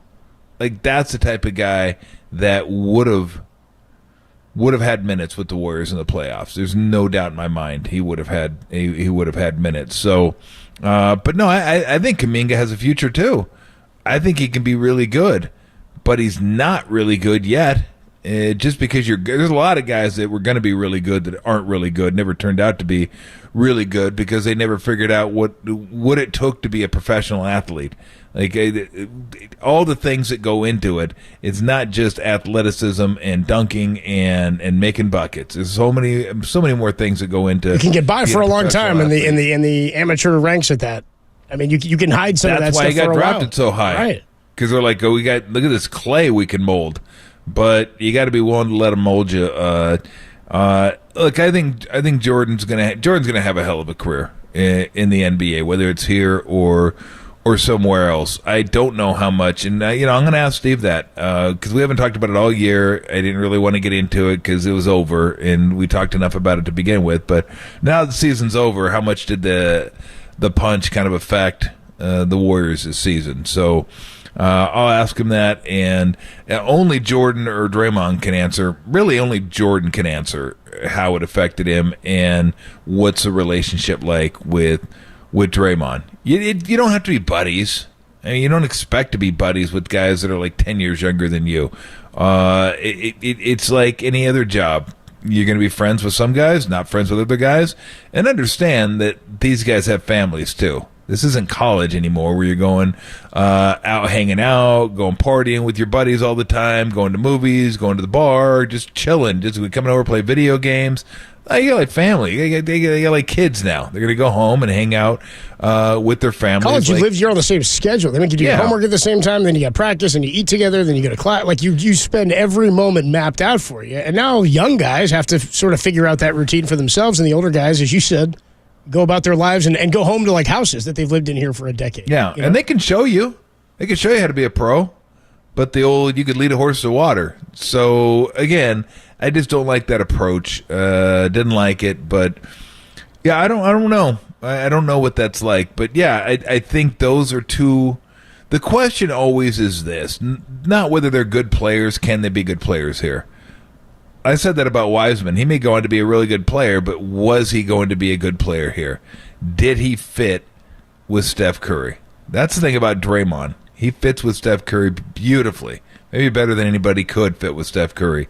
And if you're going to give Steph the best chance to win a championship, those are the type of guys that you want to surround him with. That was more of a hope to me. It was a hope he'd fit with Steph, and the thought that if he doesn't, well, he'll be good enough that he'll be the next wave of superstar. I think that's the two timeline we talked about.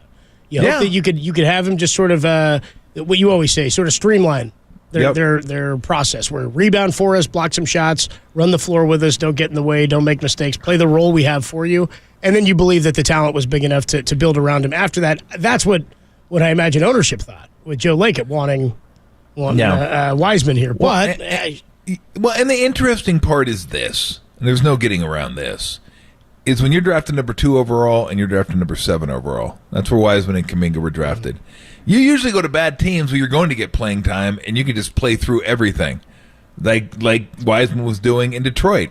If Kuminga was somewhere else, like a normal team that would draft 7, he'd be getting 20, 24 minutes a game because the team's not that concerned with winning. They'd like to win, but they know they're not competing for a championship. They're trying to get to a point where they can compete for a championship. So they're going to let all their young guys, like Houston did this year, let them go. They may do some stuff that we don't love, but we're going to let them play through it and figure things out.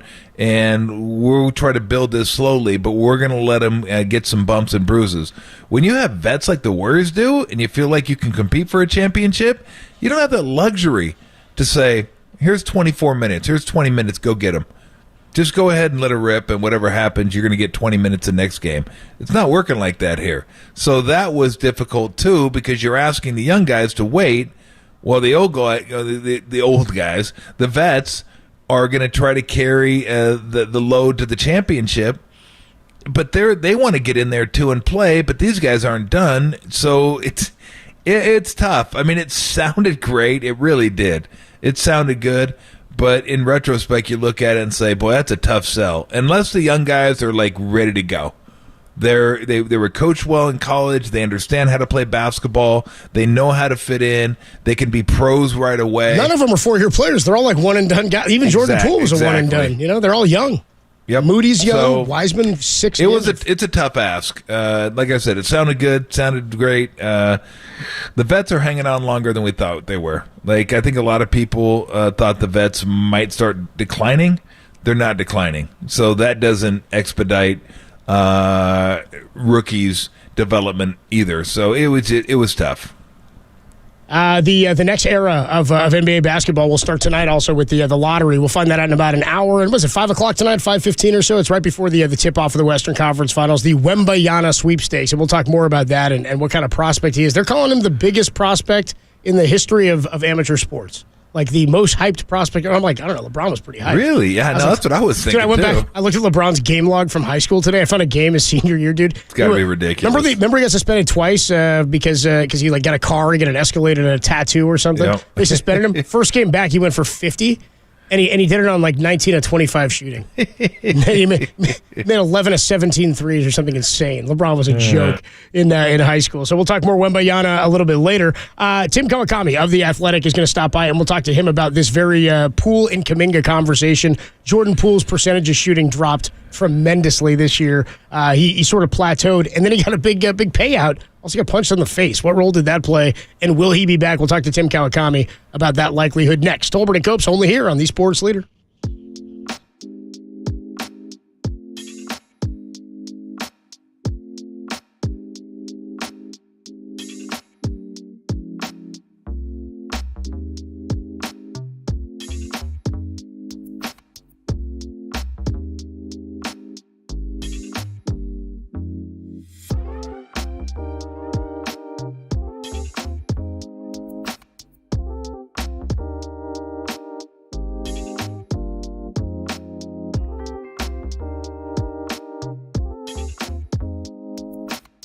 The Giants beat the Phillies in the opener of a 3-game set at Oracle Park last night behind Michael Conforto's 3-run home run. Final score 6-3. Read more on that story. It's trending on the all-new KNBR app.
Catch KNBR at your crib on your Amazon Echo smart speaker. Now back to Tolbert and Copes on KNBR 104.5 and 680, the sports leader. Always fun to catch up with Tim Kawakami, columnist over at The Athletic. Tim, what's going on? How are you? Hey, not too bad, Tommy. I'm doing all right. Sunny. Don't have basketball to cover. It's okay. It's okay. I said after the Warriors lost, I guess we find out 82 games does matter. You can't just be one team for 82 games and turn the switch on for the playoffs. Even though we thought the Warriors, if anybody could do it, it could be the Warriors. But 11 games on the road just isn't going to cut it. And they fittingly lost the 28-game streak where they won a road game, and that kind of fits. They won 11 road games, and they didn't win a game on the road against the Lakers. So anyway, I mean, what'd you make of this season? And it just seemed, I know Steve has said it got off to the weird start with the punch, and then they never quite got their footing. There was never a section of the season where they were dominant, where they even looked like a championship team. I still kind of thought, well, maybe because they're the Warriors, but maybe not. Yeah, I mean, they were saying during the playoffs, the playoffs are totally different. Playoffs are different. It's not the regular season. This is different. But even then, I don't think they really meant it. They were trying to convince themselves. And you understood it. Like, you have no chance to win if you don't think you can win. But even then, I think they understood. And then afterwards, they all kind of said, we're not a championship team because we didn't win a championship. There's reasons why this happened. There's reasons why they lost all those games on the road. There's a reasons why they lost Game 6 at home to the Kings. And that was the series we all said, like, that showed who they are. They still got some stuff. Mm-hmm. But if they really have that stuff, they wouldn't have lost Game 6 at home, which forced them to play Game 7 on the road. Steph gives that speech before it, scores 50, puts up 36 shots, and guess what? You're dead on your feet going into Game 1 against the Lakers. You lose that at home, and that set the whole tone. They were not good enough. And I think, we all said, I know I certainly said myself several times, like, I can see them beating anybody in one single round. I can't see them going multiple rounds, whether that's 2 or 3 rounds. Like, there's just going to be weaknesses. They're not as good as they were last season. The 18-2, which is going to be mentioned a lot, that started last season, was a tell. They're good enough. They're championship level. This is a team that's focused, that has got it going on. That never happened in any, even approximation this season. They still got that stuff, right? There's Steph Curry, still Steph Curry. Draymond can do stuff. Klay can have a game or two. This is all there, but when other teams got that stuff too, right? Other teams are good players, and so you can't just say, okay, now is when the magic happened, and they knew it, right? They couldn't say it. They couldn't say, oh, you know what, we're pretty well toast now. You don't want to think that, because you never know. You might get hot. You might win this one game, and who knows? If they win Game 4, which was right there for them in this series, maybe they win the series. It didn't happen. They lost it. They weren't as good as the Lakers. They just weren't as talented. They weren't as tied together. And I wrote about the punch, and Steve talked about the punch. It isn't just the punch. It's that they needed Jordan Poole, right? They needed him, and he happened to be the one who was punched. And I think it kind of shook up all the younger players, not just because of that, but just the generational divide was real, right? There was a vast difference between the mindset and the experience level of Steph, Klay, and Draymond, and the younger players who are in the young 20s. All these things kind of rolled out. It didn't fit together, and the punch was kind of the example of it. It was the moment of it, and everything from there was a scramble. And the way I've been putting it is, people dying to see Kuminga. I was one of the people. I think Kuminga, would have been really interesting. It would have been really interesting in the Lakers series. But because they were so bad in the season, Kerr just did not feel comfortable playing them and living with the mistakes. I get it. They had a win to try to get in the playoffs, right? It wasn't positioning. It was get the goddamn playoffs for a while there. They would look like a play-in team, and they absolutely wanted to avoid that. So you put all that together. That's not excuses. They weren't good enough for a lot of different reasons. And I don't think, expiring in 6 games against the Lakers is about right. That's about where they, the Sacramento series was a triumph for them, mini triumph, obviously, compared to everything else. but it's kind of where they put it all together. That was it. That was the kind of the summit of where they were going to be, and then it just wasn't going to happen beyond that. Yeah. Let me ask you about Klay in particular.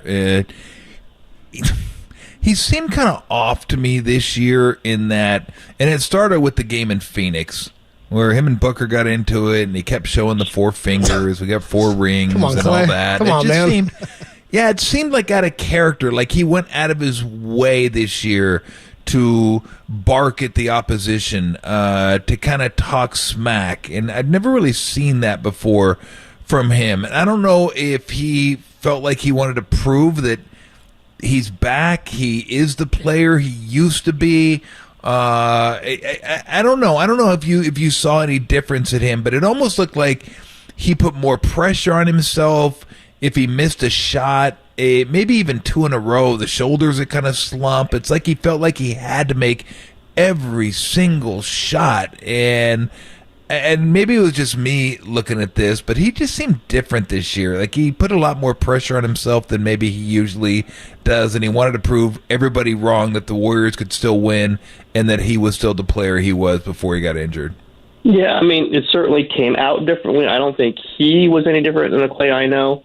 You talk about around the Warriors, he's the most competitive guy on the team. Like Draymond says it constantly, that this guy is a competitive fiend. And again, it comes out differently. He's quieter about it, but like you talk about the people who don't want to lose in a practice, in a drill, in a game, in anything, it's Klay Thompson above everyone else on that roster, which is not lacking competitive people, by the way, and not lacking people who won a ton of things. What I saw it as more like, he just feels like he can make every shot, and he's not going to be afraid of that moment. He really believes in that. Don't be afraid of the moment. That is fine when you've got a 5 or 6 coming up, right? It's fine when you've got, Game 6 coming up against Oklahoma City. Like, you might have a bad game, but you do not shrink from the moment the next time. You believe in yourself. Jason Tatum, right? In Game 6 against the Sixers, I'm one of the best players in the world. I'm going to make these shots. Klay really believes in that, and what he has said, like privately or whatever. I don't want to betray too much here, but he'll say like these guys are front runners. They can't meet the moment, and that's not who the Warriors are. And he absolutely believes that's not who he is. The problem is if you really believe like I'm going to make the next shot and I'm not going to be afraid. I'm going to make the next shot, and if I even miss that one, I'm going to make the next shot. At some point, you got to stop shooting, or you got to find better shots. And that has been the troubling situation for him. Is just when that next good shot is versus when the shot is. I just got to take it because I'm not going to be afraid of the shot. You got to figure out when that shot is. Remember, he started the season off terribly, right? He was not making anything. Then, like January, February, he ended up making more 3-pointers than anybody in the league. So you can't say this was a bad season for him. And then it just gets to the playoffs, certainly the Lakers, which we can, loaded situation. He's got his dad calling the games. He went to, games as a kid, idolizes Kobe. I think there was some loading up on that. And Game 6, he shot terribly, understandably. It was right out there for everyone to see. He was also guarding LeBron. I do want to point that out, because Wiggins couldn't do it, obviously, with the cartilage. I mean, did you see the first few possessions of that game where LeBron is just running right into his chest? Yeah. It's like I was hurting myself. Going, that cannot feel good. So what do? They put Klay on him. So Klay is guarding LeBron James. Not great, right? That is not a great matchup for Klay Thompson, but it wasn't embarrassing. I mean, he was out there, kind of bouncing around with Draymond. I don't want to keep minimizing Klay's poor shooting. It was terrible, but I do think he's finding that line where just to show that I'm not shrinking in the moment is, sometimes that's not great when you're not making them. And maybe you got to find out another way. I respect it, though, because he is not going to go down, whimpering. He is not going to go down whimpering. He is going down doing what he does best, which is shoot the ball. And once he thinks he can't shoot the ball, then he's done. And he's not going to, he's just not going to feel like he's, shying away from something that's staring everybody in the face. Sometimes that's great. You can't do what he did in Game 6. You can't do what he did in a lot of games this season. if you don't believe that the next one's going in, it's just a matter of kind of maybe tempering it as he's getting older. And it's a matter of, like, he's not doing the other stuff as much. The defense certainly might never be back. He's admitted that. So then the shooting becomes even more important. And maybe just got to figure out, like, when the better shot is and maybe play make a little bit more. He's never going to be a great creator, but maybe a play make a little bit more. Like, say, here's a question. Trust me, Tim. He's never going to feel like he can't shoot. No, he's going to do that when he's 52 years old. Exactly. But let's say this. Say the Warriors make a trade. Let's say they trade Jordan. I'm skipping over. Let's say they trade Jordan Poole and Kuminga for something good. You're gonna put that player. Let's say it's OG Anunoby, very good player. Is he going to start? Is Klay going to come off the bench? I don't know. I mean, that's a very good question. I don't think Klay is going to be, volunteering to come off the bench. No. This is where you get into the pride, and the pride carries him a long way, and his talent carries him a long way. But it's going to be a very interesting situation as they come through this. Yeah. I think you got to give into some of that a little bit. I mean, they've given you a lot. They've given you more than you could ask for from three superstars and their behavior, with the exception of the punch. I'd say that's the one outlier. We're talking to Tim Kawakami on the UMA guest line. So of those guys, let's go players and Bob Myers. Poole, Draymond, Kuminga, Myers. Who are you most confident in their return? Who are you least confident in their return? Well, Draymond's the most confident. I just think both sides have kind of looked around. You know how this works. The agents, figured out who's going to be interested, who might not, what the price tag is, where Draymond wants to be, what the plan is. The Warriors kind of I think he's coming back. I think they both sides kind of know what the parameters are going to be, whether he opts in and plays one more year on it, plays it out, or he opts out and they sign an extension.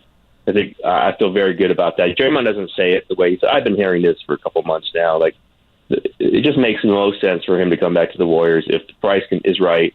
I don't think there's a $35 million a year contract out there for him. I just don't think that's there. He's a very valuable player, but he's most valuable to the Warriors. I think Draymond's back. They don't say it like they said it unless they pretty much know he's back.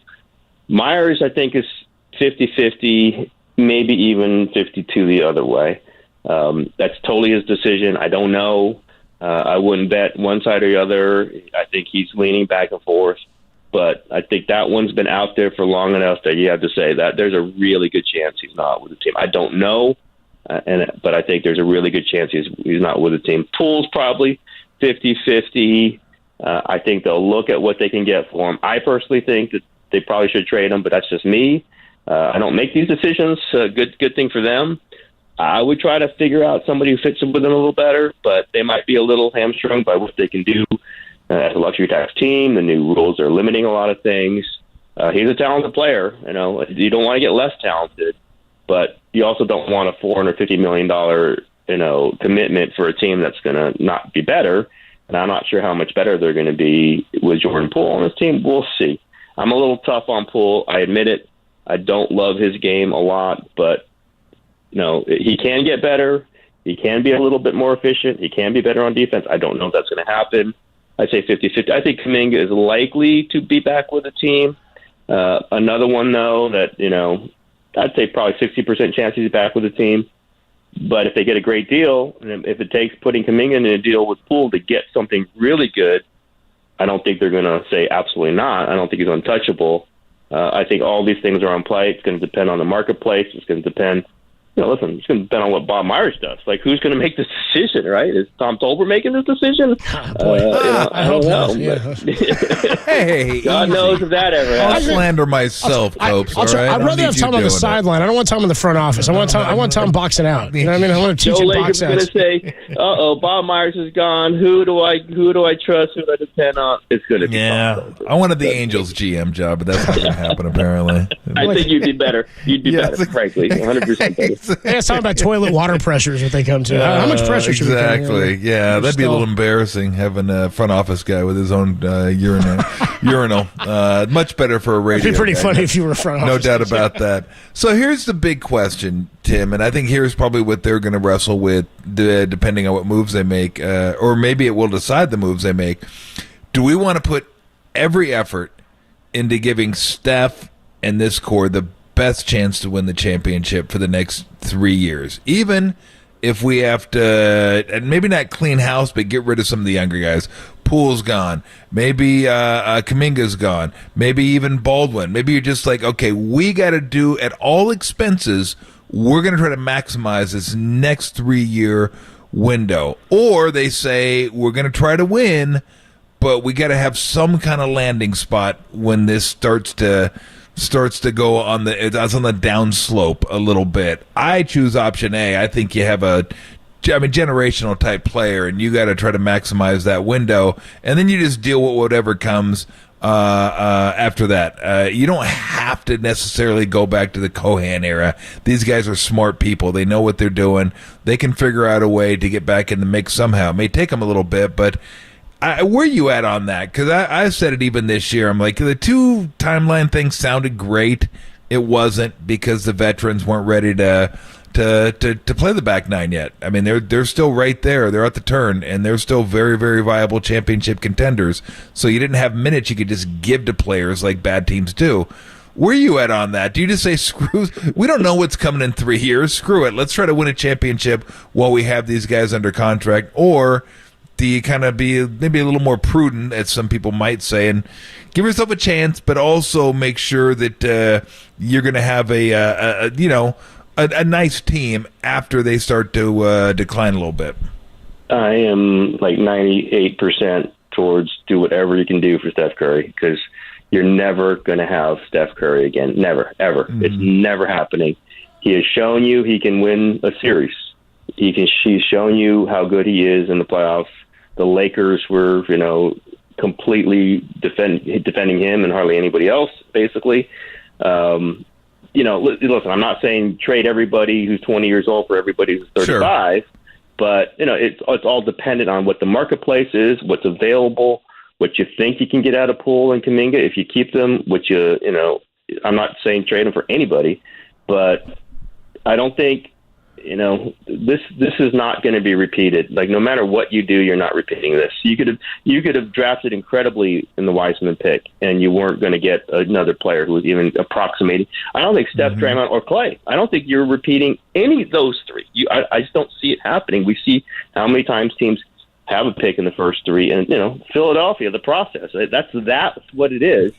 And I don't see them having banners up there, and they're not putting a banner up this year. So I just think, and I think Steph is rational enough to say, you don't have to go crazy with this, but look what the value of this franchise is because of the championships we won. I believe we can do it again. Give me 1 more year, give me 2, whatever it is. I mean, there's a scenario where it's a 1 more year. It's like Klay's got 1 year left. What if Draymond's opts in 1 year left? What if Bob says, I'll do 1 or 2 more years if Steph asks me? Mm-hmm. I don't. It's hard for me to say that's wrong, right? I mean, I keep saying with the Myers thing, I don't know what he's going to do, but it's hard to be the first person to leave Curry. If you're Draymond, how can you leave Steph? He's not going to. Klay, you're not leaving Steph. Iguodala came back out of retirement basically for Steph. His body didn't hold up. I just don't know how you can minimize what this guy's meant, how good he still is, and that you can you talk yourself into, we do a couple more things. We add a couple players who are 29, 31. We ride it out with Steph, and guess what? They still have Kevon Looney and Andrew Wiggins in their 20s. So I think Looney's like 19 years old. He's reversed. He's going backwards in age, actually. You still have that, and you keep some of your younger players. You don't trade all of them. And I ride with Steph Curry. It's never going to happen again. The greatest player in franchise history before him is Chris Mullin, won 0 championships. Love Chris. He was an incredible player. A friend of mine. That's the previous. Rick Barry won 1 championship. It's just, this is the guy. This is the guy you will never have again. Yep. And you also want him to be happy here, right? You don't want him to go, what are you doing around here? Maybe it's time for me to leave. I'm not saying it's anywhere near that with him. I think there is a partnership with him. I think they do discuss all these things with him, as they should. I think, again, within some limits, within some ideas, you say, Steph, what do we need to give you 2 years shot at this? Let's get 1 more in 2 years, and let's plot that out. And if it's there, we'll do it. If it's not there, we won't do anything stupid. But I would do it. I would trade Poole and Kuminga for somebody that would fit perfectly with Steph. Absolutely, 100% would do that. We should point out. We should point out maybe too. it's not great. Go ahead. I say maybe it's not great in 3 years. I would live with it. I would live with it because I'd look at those banners and say, God, you know what? We tried everything possible to get as many of those as we could, and Steph Curry was worth it. And there's going to be 3 statues, 4 statues, 5 statues? However many statues are going to be. That's why you do this and what fans remember. They don't remember the 44 and 38, right? They remember the championship, the banner, and maybe another one coming up in 2 years. With all the stuff in mind that you were just talking about, and you mentioned it'd be tough for Bob Myers to be the first one to walk away from Steph. He'd be number 2 because KD already did. Yeah, I mean, Slater always points that one out. I never count KD. Yeah. I never count KD because KD he lives in his own universe. It's weird. It's his other world. You know, he walked away from Kyrie too. You know, so there you go. A lot of people walk away from Kyrie just when he opens his mouth. They walk away. Do you anticipate for the same sort of reason that they would try to work out a deal, an extension with Steve Kerr before the start of the season? Is that something you'd anticipate? Maybe. I think he was asked about it. I mean, I've talked to Steve about it. Like they got other stuff they got to take care of first. So he I think there's every reason to believe he will want to be here. I can't imagine they would want anybody else, but they've got other things they got to figure out, you know, and Bob Myers is the first one, and then Draymond and all these other things. So, yeah, I mean, if once everything's settled and they know who's on this team and it's August, then I could see them, you know, quietly. Now, Steve doesn't love this being public. Tom might know this. Steve does not like this being public. So a quiet 2-year extension, quiet 3-year extension, I could see it. I just don't think it's, you know, an issue in Steve's mind. He understands it's not an issue in their mind. They want him back. You know, listen, they let Myers get to this moment, and you know, this is kind of what they do. And I think he kind of wanted to get to this moment. I don't think Steve is going to want to get this to this moment. So, you know, maybe by August, you'll be hearing about an extension. It's just my guess. But they got a lot of other things. You know, who's negotiating the deal, right? I mean, it would be Bob Myers. Well, what if Bob Myers isn't there? He's going to have to kind of recalibrate everything to what goes on in the next month or so. I know nothing. Who knows? Tom, are you negotiating these contracts? Just let me know when you do. Yeah, that's exactly what I'm doing. I was like, how much stout you have? I'll do that. I'm getting paid in 4-packs. Is what I'm getting paid in. Yeah. Working out great. All I know is Steve is not going to want this to be the press.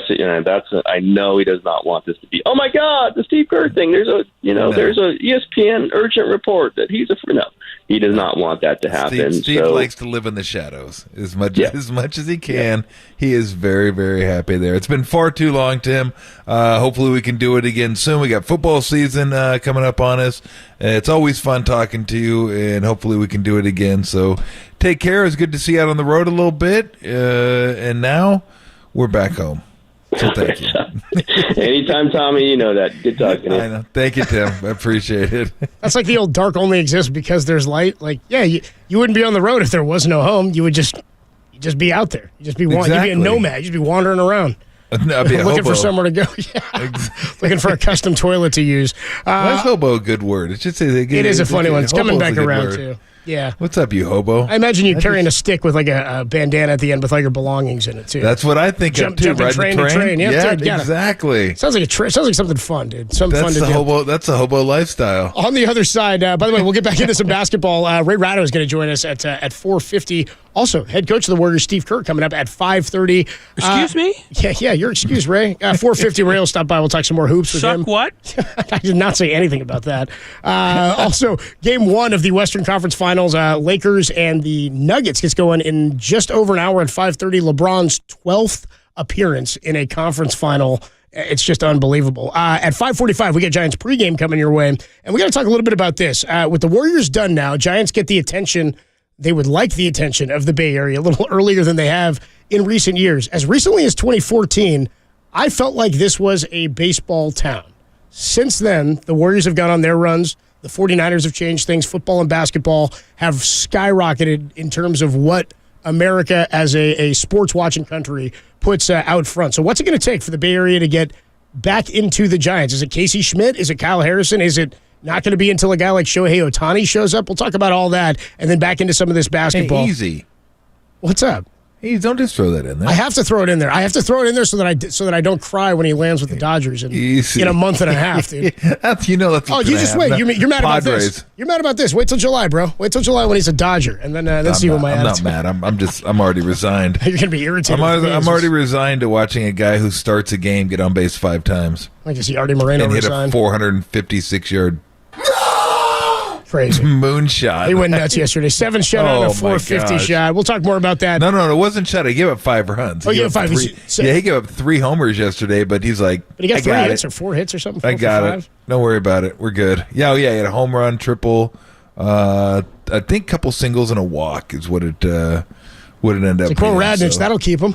The first time pitchers ever reached base 5 times, starting pitcher. Probably not many times a starting pitcher has batted 5 times. He also passed Babe Ruth in strikeouts, too, for his career. Is that the type of player that it's going to take in? Is there anybody else that could even have that impact on an individual fan base? Would 107 wins even do it this year?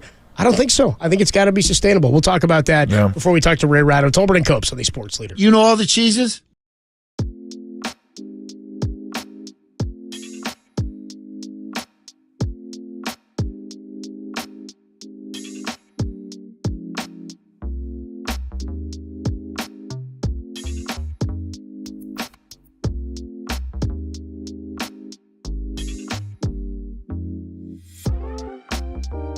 Vegas has put out their odds on where Draymond Green will be playing next season. Which teams are on the list? Check it out. That story and more is trending on the all-new KNBR app.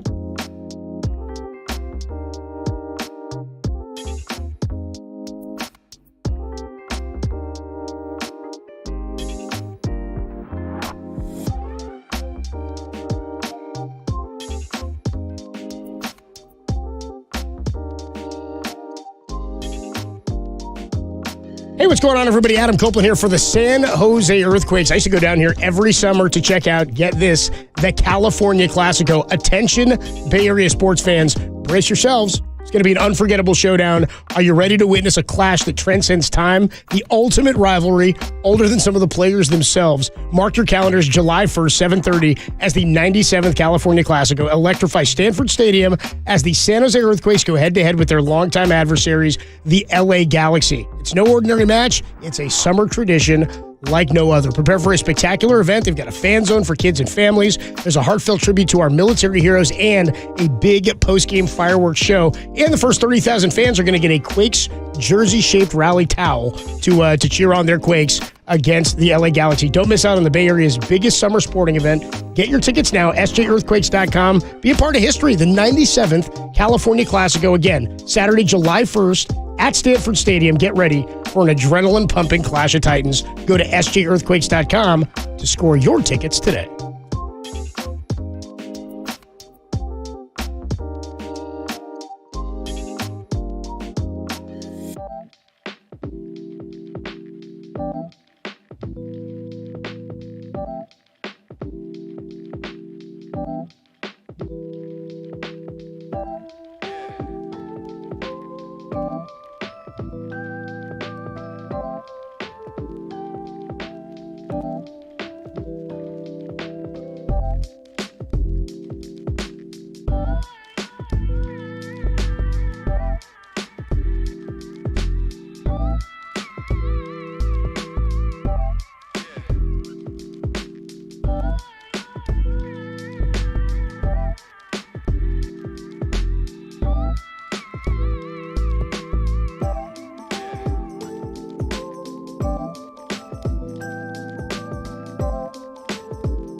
Listen to the sports leader anywhere, anytime. Download the all-new KNBR app. We are your proud home of Giants baseball. KNBR 104.5 FM and 680 AM. All right, Giants baseball coming up at 5:45. We got pregame for you. We talked to Michael Conforto earlier. We are going to talk to Ray Ratto in about 25 minutes or so at 4:50. Talk some hoops with Ray. We're going to catch up with Steve Kerr at 5:30, head coach of the Warriors. But I was talking to you at the beginning of the show, Tom, about how we haven't had Warrior basketball end this early since, COVID years, right? The play-in round, right? The play-in season against, that would have been the 20... What year was that? That was the bad COVID year? That was the year before they got Wiseman in 2021, right. Yeah. It was the 2021 season. Because that was the Eric Paschall year, and Klay was out the whole time, and they struggled. Right? Was that the Paschall year? Was that right? Am I right on that? Yeah, okay. Basically, like, when the Giants went on their run, we were so starved as a market and a city for a championship that the Giants almost had, by 2010, the Warrior feel of, there's another baseball team here, but the people who are in as the casual fans are in because they're going to an enjoyable experience at Oracle Park or Pac Bell Park, whatever it was at the time, AT&T. Who knows? The A's, I remember my mom and dad and I walked up and bought a ticket outside of a playoff game for the A's in 2002, before game one of the ALDS against the Twins. And it was like, they weren't selling out playoff games in 2002. They won 20 in a row that year. They had the MVP in Miguel Tejada and the Cy Young Award winner in Barry Zito. So there are some fan bases that they're more rabid, right? Yankees, Red Sox, Cubs, Cardinals. Like, there's just some places where it's a baseball town, or it doesn't matter how many things are going on, the fans are going to come out. We're not as rabid when it comes to the diehard nature of being that type of fan. We've got a lot of other teams that have been successful since the Giants were last successful. So I wonder if the Giants, I'm wondering what it's going to take for people, and just saying, well, baseball's boring, I don't buy it. I don't buy it, because we were selling out the stadium for 20 years straight, as recently as 5 years ago, because we had product there that was, one, entertaining, in Barry Bonds forever. Then you had players that were sustainable that quite literally overlapped. Tim Lincecum comes up in 2007, that's Barry's last year. Timmy made his debut in May. Barry passes Hank Aaron in August. It's crazy to think they're sitting on that same dugout bench together. Matt Cain's there at that point. Buster Posey gets drafted shortly after. Bumgarner comes up in 2009. I guess my point is, you had reason for people to come to the park because it was a great place to see a game. If the Giants had the 10, 12, 14 Giants at Candlestick, they don't have the sellout streak, right? It's an all-encompassing thing to me. So I wonder, what we saw 107 and what it looked like after COVID. People wanted to get back out. It was fun at the end of the year. It was rocking. It felt like, World Series times and that vibe. But it didn't carry over even into the next season, into 2022. Even without Buster, we didn't have the same hype. People felt like it was a one-off, and it was. But it wasn't a product where you looked at it and you go, I've watched these guys build to this point, and now we're going to see what they can do for the next few years. So I wonder, for the Giants fan base or for San Francisco, with as good as the Niners and the Warriors have been and as much as we have going on, what's it going to take to get people excited again about being a casual fan and going to the team? And beer prices are not an answer. That's not a thing. I'm talking about the team itself. When you say, well, when they spend money, they spent money. They tried to spend hundreds and hundreds of millions, and the guys just didn't come. And the ones that did just haven't performed to the level they've hoped, and they still spent a ton of money. So I'm just wondering, is it 9 everyday players? Is it the one guy who would fill the stadium every day would be Shohei Ohtani? I think you put him on almost any team in baseball, sans the A's and the Rays. There's some places it wouldn't matter. You'd get a bigger crowd for a while, but it wouldn't carry. If you drop Shohei Ohtani at Oracle Park tomorrow, how many straight sellouts, Tom? He is the one guy who I think can have that impact in baseball today. Yeah. No, there's no doubt about that. Yeah, I don't know. It may be interesting to talk to former season ticket holders and people that used to go to games, why they don't go. I think COVID probably, maybe it still has an effect, although I think Oh, I think that's probably waning a little bit, but I think COVID affected the Bay Area more than doesn't speak for the Niners selling teams. out. Yeah, I mean, no, it doesn't. It's Warriors are selling out games. Of course, that's it's hard to quantify 81 and 8 schedule, versus or 9, depending on what year it is. I got to get ready for 17. Yeah, they changed. Still messes with my head. The uneven numbers still messes me too. I don't know. I think a lot of it is winning's number one, but it's a combination. It's winning, recognizable faces, people that have been there for a while, guys that you could put on the back of your jersey and know they're going to be there for 4 or 5 years, personalities. Even though they didn't have the biggest personalities, I mean, probably Lincecum and Pablo were the biggest personalities, but then Hunter Pence came. He was a pretty big personality as well, but I mean, you had like the same guys too. All these guys came up to the system, and then you look around the infield and you're like, Posey, system, Pablo, system, Crawford, system, Belt, system, even Panic that 1 year, system. Pence was the trade. And actually, the outfield did have some guys that they didn't come up to the system. Yeah, they never have any guys who come to the system in the outfield. Pence. It wasn't Chili Davis, so there was nobody. Exactly. Left field was a cast of thousands. Mark DeRosa, I think, was the opening day 2010 left fielder. But I think that had something to do with it. But, yeah, I don't know. It's hard to explain. I mean, there was that game. What was it, last week? That day Nationals game? Holy cow. I was like, last week. I was out there Wednesday. Yeah, I was like, were they playing Oakland? There was nobody there. And you never saw that over there. Never. And now you see it, I wouldn't say once a week. That was the Nationals, who literally don't have anybody knows. And it was a day game, so. But even like really good teams, you're getting good crowds, not great crowds.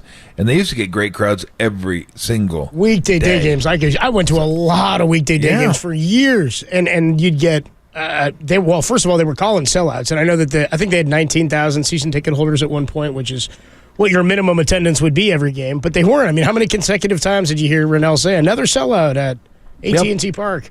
Yeah, I think it's about sustained product. I think once the bonds shine and the ballpark shine wears off and you win World Series, it's about having something that's sustainable, that people know game after game. It's like somebody here on the text line said, it's not that baseball's boring, it's that the Giants play it boring. I don't know how much other baseball you watch. Been boring this year. How much other baseball? There's a lot of teams that do it a couple years. A lot of teams that do it almost identical to the way the Giants do it, and they did it this way in 2021, and you weren't bored because they won games. It's just that if you knew the players that they were winning with in 2021 were young guys and they were maybe going to be here and you knew they were controllable, I think you would have had a different – if Buster were back, I think you would have had a different sort of snowball into 22. They just never really existed, even when they got off to a good start. They were like 28 and 16 or something, 28 and 15 before they sputtered in Pittsburgh. So I don't know what it's going to take. I think even if you brought in Aaron Judge to start this year, I think you would have had some early. But I think just right now, I think it's playing – second or third fiddle to the 49ers and the Warriors. So maybe they can capitalize and get some of these eyeballs on them now that the Warriors have decided to end their season 2 months early. About a month earlier than they have in the past. All right, we will get back into some basketball. We're about an hour from tip for the Western Conference Final. Lakers and the Nuggets. We'll get your thoughts on the other side. You're picking in this series as to how this may play out. I think this is going to be a tough one today. I think Nuggets win this one, game one, handily. After having a couple of days, they've been at home just waiting for the Lakers to get there. We'll see what style of play will be better for either team here. I think the Lakers need to sort of suppress the scoring. We'll see what happens, but we'll do that and then talk to Ray Ratto and the head coach of the Warriors, Steve Kerr, at 5:30. Lakers and Nuggets, about an hour from tip on the Sports Leader.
Listen to the sports leader anywhere, anytime. Download the all-new KNBR app. Now, Tolbert and Copes continue live from the KNBR Casino Matrix Studio. Casino Matrix Progressive Jackpots are here. Where are you? Just drop in. Please play responsibly. 1-800-GAMBLER. Lakers and Nuggets Western Conference Final starts tonight, 5:30. We're going to catch up in about 15 minutes or so with Ray Ratto, talk a little NBA and bounce around with him. Imagine, like, Nuggets are a harmless team for everybody, right? Like, in terms of rooting. You were talking yesterday, like, Alex English and the guys from when you were growing up that you were a fan of. I think of the Mellow Nuggets, the baby blue Mellow Nuggets. AI? And AI gets there. Yeah, that was like when I was in high school, because I was a freshman in high school when LeBron and Melo were drafted. So those Nuggets teams, they were good. I mean, they were fun. They had some good battles in the playoffs. Did they have a couple of battles with Kobe? Those were your Nuggets. Those were my Nuggets, yeah. They come at my Nuggets. Speaking of Nuggets, you have a favorite nugget? Chicken nugget, I'm talking, not Denver. You got a go-to chicken nugget? No, you're not a chicken nugget guy? I do not have a... No, I don't eat chicken nuggets a lot. Every once in a while, I have, like... I used to love chicken wings. They used to have a great chicken wing spot down in Southern California called the Honey Bucket. I didn't know till later on, when I went for a walk one day... It's also... that it's the name of a porta potty. Exactly. The Honey Bucket. I was like... Well, that's not a great name then. That wasn't as good a name as I thought it was. I don't know if the Honey Bucket was around the porta potty back when I went there. But so we would go there. It's super hot, too. Like these really hot wings. We played poker. It's probably my first year in the league, maybe second year. So I go down to Southern California for a little bit. And then we'd hang out, play poker, and we'd go get chicken wings, and we'd have Edelweiss beer while we were there. I remember that. And the wings are super hot. It was just really good, right? Except for my one buddy thought they were rat wings. He thought they were made with rats because he went out and threw up in the garbage can out in the back alley of the Honey Bucket. But other than that, he thought they made the wings. I mean, I think he was half kidding. Yeah, because he ate them, and then he just got sick immediately. It just got, and then I think he saw a rat out back. It's part of the ambiance. You don't worry about that. Don't let facts get in the way. Yeah, it's a good story. No worries. It was a delicious rat. Yeah, and my buddy used to go get him, so he'd play poker. The old, I'll buy you fly. I'll buy him. You got to go get him. He's like, we're good. So he'd go get him, bring him back. We just have wings all over the place. But anyway, long story short, I don't do as much of that anymore. I'm pretty sure chicken wings and chicken nuggets, probably, just guessing here, a little high in sodium. So every once in a while, maybe. But I just asked which fast food nugget was good. Now we're going dietary restrictions. Why? I'm just telling you, I don't. Like I said, it was a long way. It was a very circuitous way to get to my answer, which is I don't really eat nuggets that much, so I don't know which are the best ones. I don't know. I mean, every once in a while, a McDonald's nugget will pop in here, and I'll dip it in the honey mustard sauce and have one, and that's about it. I like the one that looks like a little foot, like the McDonald's nugget that comes. Looks like it's got the little boot on the end. It's like a weird shape. You know what I'm talking about? Come on. I know. You guys Tim knows what I'm talking about. I've never really thought about it. Because there's the regular nugget, a McNugget. There's 5 official shapes. What? Boot is an official shape. The fact that Tim has any information on this one says a lot about Tim. It's an official shape. What do you mean? I just thought they were all kind of random. How about? Well, that's what I thought too. But how about how they do have one called boot, and then what are the other shapes? Nugget? There's a bell. There's no bell. There's a bell. There's a bell. Get out of here. There's a bell. There's 4 official nugget bell. A bell. Get out of here. A bell. And what's the other one? A bow tie? There's no bow tie in the bell, bow tie, boot, ball. Is there a big toe? Yeah, it actually is. It's the super toe boot. It's the super toe nugget is what it is. A big toe nugget. This is, the big toe nugget. Anyway, that's my favorite chicken nugget is the specific boot that I get. The boot. Okay, the boot's your favorite. Just like when you're eating a bag of Lay's potato chips, I'm definitely hunting out the ones that are folded over. Yeah. You know what I mean? If you get a folded over like you made your tongue into a taco, if I get a chip like that, that's the one I'm eating first. Definitely. You're not so with me on this? McNuggets are your favorite. I'm a McDonald's guilty pleasure guy. Yeah. Okay. I'll give you some credit to Chick-fil-A because their quality of chicken just in general is good. Their nuggets are good because they actually seem like they probably really did make their nuggets like just took ground chicken, made it into a ball, breaded it, and fried it. They didn't put a boot on it. Put a boot? Like you're making Christmas cookies? They have little cutouts there? I'd like to order. It'd be funny if you could order specifically. I'd like you can order all flats or drumsticks for your wings. You know what I mean? How there's the two different types of wings. If you order wings, you get the leg and then the flat is what it's called, right? Well, is that what it's called? The flat? I didn't know that. Different places call them the flats or the legs, right? Is that what it is, Tim? The drumette and the flat. Yeah, there you go. Drumette and the flat. Yeah. All right. It'd be great if I could go to McDonald's and say, I'll just take can I get a 20-piece, but I only want bow ties and boots. I don't need flat, a drumette. Who gives it? Give me the chicken wing. Sorry, sir, we're out of the boots. We only have the balls today. I'll come back. I don't want the ball. I don't like those. Not a fan. Anyway, Denver Nuggets. I guess I'm feeling pretty good about them. You said 5 games yesterday. Is that what you had them at? I'm feeling pretty good. I feel like it's a series where if they're able to get their offense, it's going to be a shot-making series for Denver in that if they can.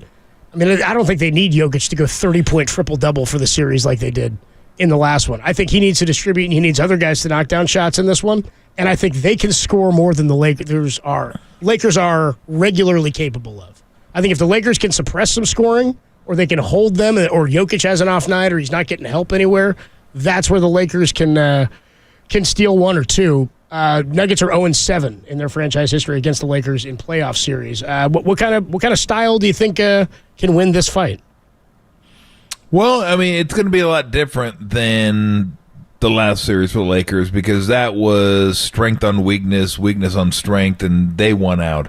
This one's going to be a little more even. They do have a huge advantage with LeBron, as they do a lot, but I think what the Lakers are going to do is they'll start with Aaron Gordon on LeBron, and they're just going to run into some picks until LeBron gets KCP on him or Jamal Murray on him, and then we'll see how the Nuggets handle it at that point because Gordon's really the only one size-wise, athleticism-wise, strength-wise that could match up with him. Jokic isn't going to have the advantage he had last series either because Davis, we saw what he does. That's going to be a fun matchup. I can't wait to see. Defensively, yeah. Can't wait to see Davis's defense against Jokic's offense. Yep. And Jamal Murray, he'll have Schroeder on him. He's going to have Reeves on him. So it's not going to be easy for the Nuggets. And I just said 5 because whatever, 5. Everybody's saying 7. I didn't want to say 7. No, I don't think. I think the Nuggets are going to win. It could be 7. And would I bet it? No. Yeah, I think the Lakers are very capable of winning this series. I'm with you. I think the Nuggets win this one, and they may win it comfortably tonight after that long.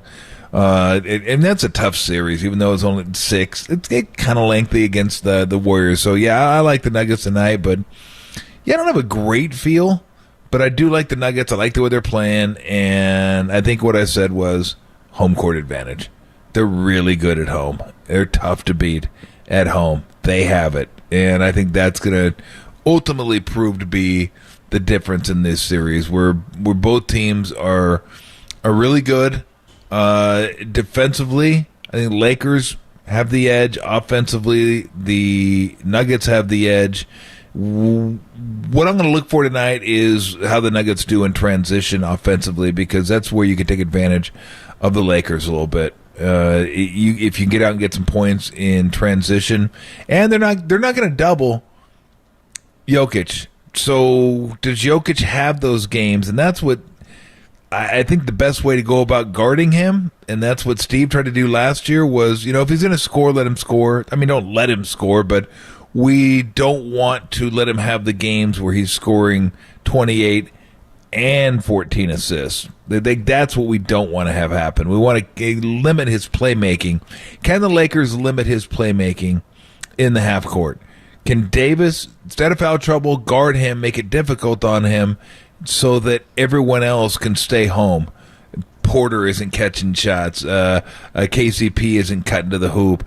Gordon's not getting lobs. Like that's where Jokic kills you. He just kills you by filling up the entire stat sheet. You'd like to take the assists away because the assist is not only what he wants to do, it also makes everybody else feel good too. Everybody's part of it. They're scoring. Whole team's involved. Now you got big problems. So really, that's a couple of things I will focus on.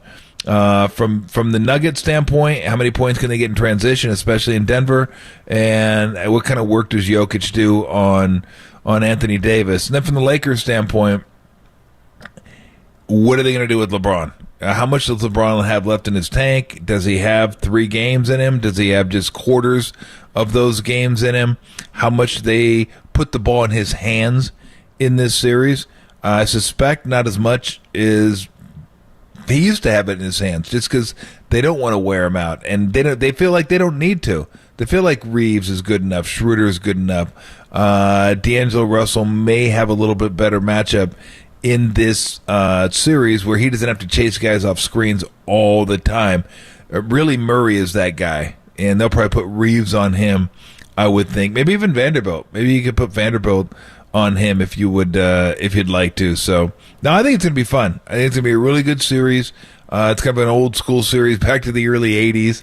So, that's kind of cool. But, yeah, I think the Nuggets will win. I think Jokic is going to prove to be the difference, as he's been all playoffs.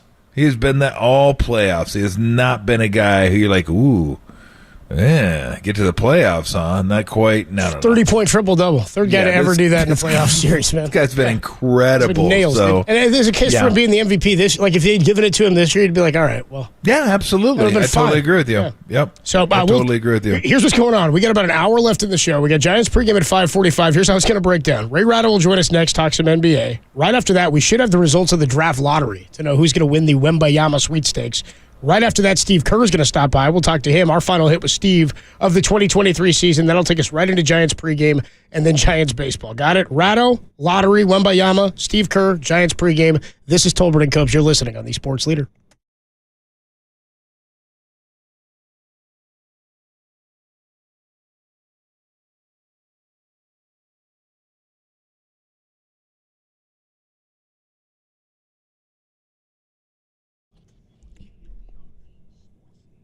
Hey, what's going on, everybody? Adam Copeland back here. My good friend Steve Moskowitz hanging out on the line. Steve, tell us about the ERC today. ERC. This is where employers can get up to $26,000 for every employee you had in 2020 and 21. So what do you have to do to get the money? There's 2 tests, and you only have to pass 1. The easy test that so many firms, so many CPAs are doing is, did your gross revenue go down a certain amount? If it didn't, I'm told by a lot of new clients, their CPAs told them they didn't qualify. And I've had CPAs I talked to that said they're just not doing the other test. But the other test exists. It's just a lot more difficult for the professional. You have to do an analysis, the facts and circumstances test. So if you were turned down for ERC because your CPA or anybody else told you your gross revenue didn't go down enough, contact us for a second opinion. And although not everybody qualifies, a lot of people do. And if you do, let's get every dollar to which you're legally entitled. Thanks so much, Steve. Give Steve Moskowitz a call. He will help you out. 888-TAX-DEAL or find him online, moskowitzllp.com.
Wherever you are, we're streaming 24/7 at KNBR.com. This is Tolbert and Copes. Tom Tolbert and Adam Copeland on KNBR 104.5 and 680. The sports leader. Ray wants to puke. Awesome.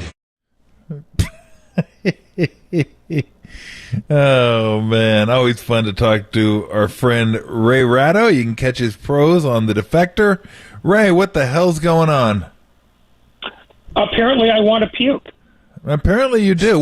Well, you should. After last time you were on, and you said the Boston Bruins would win in 3 every series. Yeah, I came close, didn't I? No, not at all. Yeah, you didn't make it out of the first round. The hockey playoffs are nuts. Who the hell knows what's going on in the hockey playoffs? That's why they're fun every year, because you just don't know what the hell the Kraken. Who would have thought the Kraken would be a better hockey team than a Rum? Not me, but apparently they are. And who would have thought that they had a chance to play in the Western Conference Final against the other team that's an expansion team? Yeah, I know. That would have been wild, huh? Yeah, I just, I think it's largely an indication that if you don't have history kicking you in the rear end, it's probably to your benefit, because you don't have to preserve a lot of old traditions and get in the way of just getting the game won. Yeah, no doubt about that. Well, what are your thoughts on the Warriors after losing Game 6 to the Lakers? I said it's apparent. It should have been apparent to everybody back then, but 82 games matter. This is kind of who they were. Didn't get to the free throw line. Didn't keep other teams from getting to the free throw line. Turned the ball over a little bit, maybe a little bit too much inside in the paint. They're at a detriment. It's kind of, it couldn't win on the road, which they didn't in Los Angeles. But what'd you make of who they were for 82 games and what you saw during the playoffs, and maybe where they go from here? Well, they're one of the few teams that kind of showed that the regular season does matter, because everywhere else, I mean, the regular season didn't matter to Miami. It surely didn't matter to the Lakers. It's not mattering in the hockey playoffs, and it didn't matter. Although the Lakers were tournament. different, though, because they got a whole new team. Well, yeah, but I mean, it's still, if you're going to talk about 82 games, they were largely not good for most of it. So this is true. I mean, this is a year in which being a 5 seed is better than being a 1. Mm-hmm. As far as the Warriors, yeah, I mean, they were absolutely everything they kept telling you that they were. And I think that's, that's something that, just like an exit interview isn't going to fix. Because, they always used to be able to hide behind, well, we've got our culture and everybody's on the same page. And that clearly wasn't true.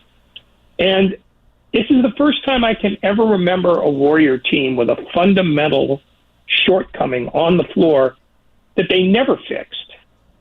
I mean, they could always figure out a way to not be so small that they couldn't cope. Mm-hmm. But this year, no, that came back to bite them in the ass. Not being able to win it all on the road came back to bite them in the ass. And the free throw disparity, which is the one thing that Steve Kerr kept screaming about that nobody wanted to listen to, came back and bit him in the ass. It just, they were what they said they were, even though they kept saying that they wouldn't be that in the postseason. They're going to need a tetanus shot. They have so many teeth marks. Well, that ass biting, yeah. Yeah, I mean, well, don't show it. Then you won't have to worry about it. So we're moving forward. I'm kind of all in on the maximize the next 3 years. Forget about what's going to happen after the 3 years. You have Steph Curry. Give yourself the best chance possible to win a championship. And I know the 2 timelines didn't work out for him, and I thought it might, and then the veterans were like, yeah, we're not done here. So it was harder for the young guys to get some minutes and become the players they wanted them to be. So that didn't work. Where are you at here? Are you kind of in the camp of, well, let's give them a chance to win, but make sure you're at least competitive after this, or screw after this, you have no idea what's going to happen, you have one of the best players ever, give that team a chance to win a championship as best you can? Well, they wasted a year not doing what I think Steve Kerr believed in his heart, which was screw this, our window's open now. Yeah. Let's not worry about, down the road. And I think, whether this was Joe Lacob or Bob Myers or all 3 of them, they worried too much about 2025 and didn't take care of 2023. And I grant you that some of that was caused by Draymond Green punching Jordan Poole in the face, because at that point, the young guys who were already wondering where their place was had to start wondering, well, do we have a place? And then the Weissman trade, doubled down on that. So I think they have already made up their minds that they are going to worry about the right now and worry about 2025 when 2025 comes. I mean, I think they want Green back. I know they want Thompson back. Curry's going to play here till he drops. I think they're basically going to tell the young guys what they told them a lot of this year, which is you've got to earn your minutes and you've got to earn your time and you've got to earn your place in the rotation. And that might not sit well with some of them, but at some point you have to stop worrying about the length of the dynasty and then just go for it for as long as you can. Yeah. Talking to Ray Ratto on the Uma guest line, for a while they hadn't developed talent out of the draft. We think of McCaw and Jacob Evans was there, and there was guys who just cycled through, but you're picking at the end of the first round or not having first rounders at all. And so until they got Jordan Poole, who was a 19-year-old, they hadn't really had somebody on that kind of trajectory in this era. Can he continue, you think, on that trajectory with this group after what happened, or do you think he's a guy where, Tom says it all the time, this guy can be good, he can be a great player, but it may not happen here. And he said it a bunch about Wiseman, and he wonders about it with Kuminga. Can Poole continue that trajectory upwards with the Warriors, or do you think he's got to go elsewhere? I am hesitant to say he's got to go elsewhere, but I haven't seen any signs that he's sort of grafted onto everything else. He's been worried about his place. Yeah. And that's sort of antithetical to what Steve Kerr wants the Warriors to be. A guy who can only play well when he's starting, I don't know if that works all the time here. And where would he start? Are they going to play 3 guards all the time? Well, you found out what that gets you, against the Lakers. I mean, the question is, how adaptable can he be, not just sort of philosophically in his own head, but can he become a better defender? Can he become more careful with the ball? can he become more than just a streak shooter who is either going to make 60% or miss 70%? Because if all he is a shooter, they've got that. And you can get that anywhere. So, I mean, I really think it's sort of up to him. And he may not want to do that. He may just come to them and say, find me a place. I need to be playing 35 minutes a game. I need to be starting, and it's not going to be here as long as Curry and Thompson are employed. You move me. And I think if he asks for it, they'll do it.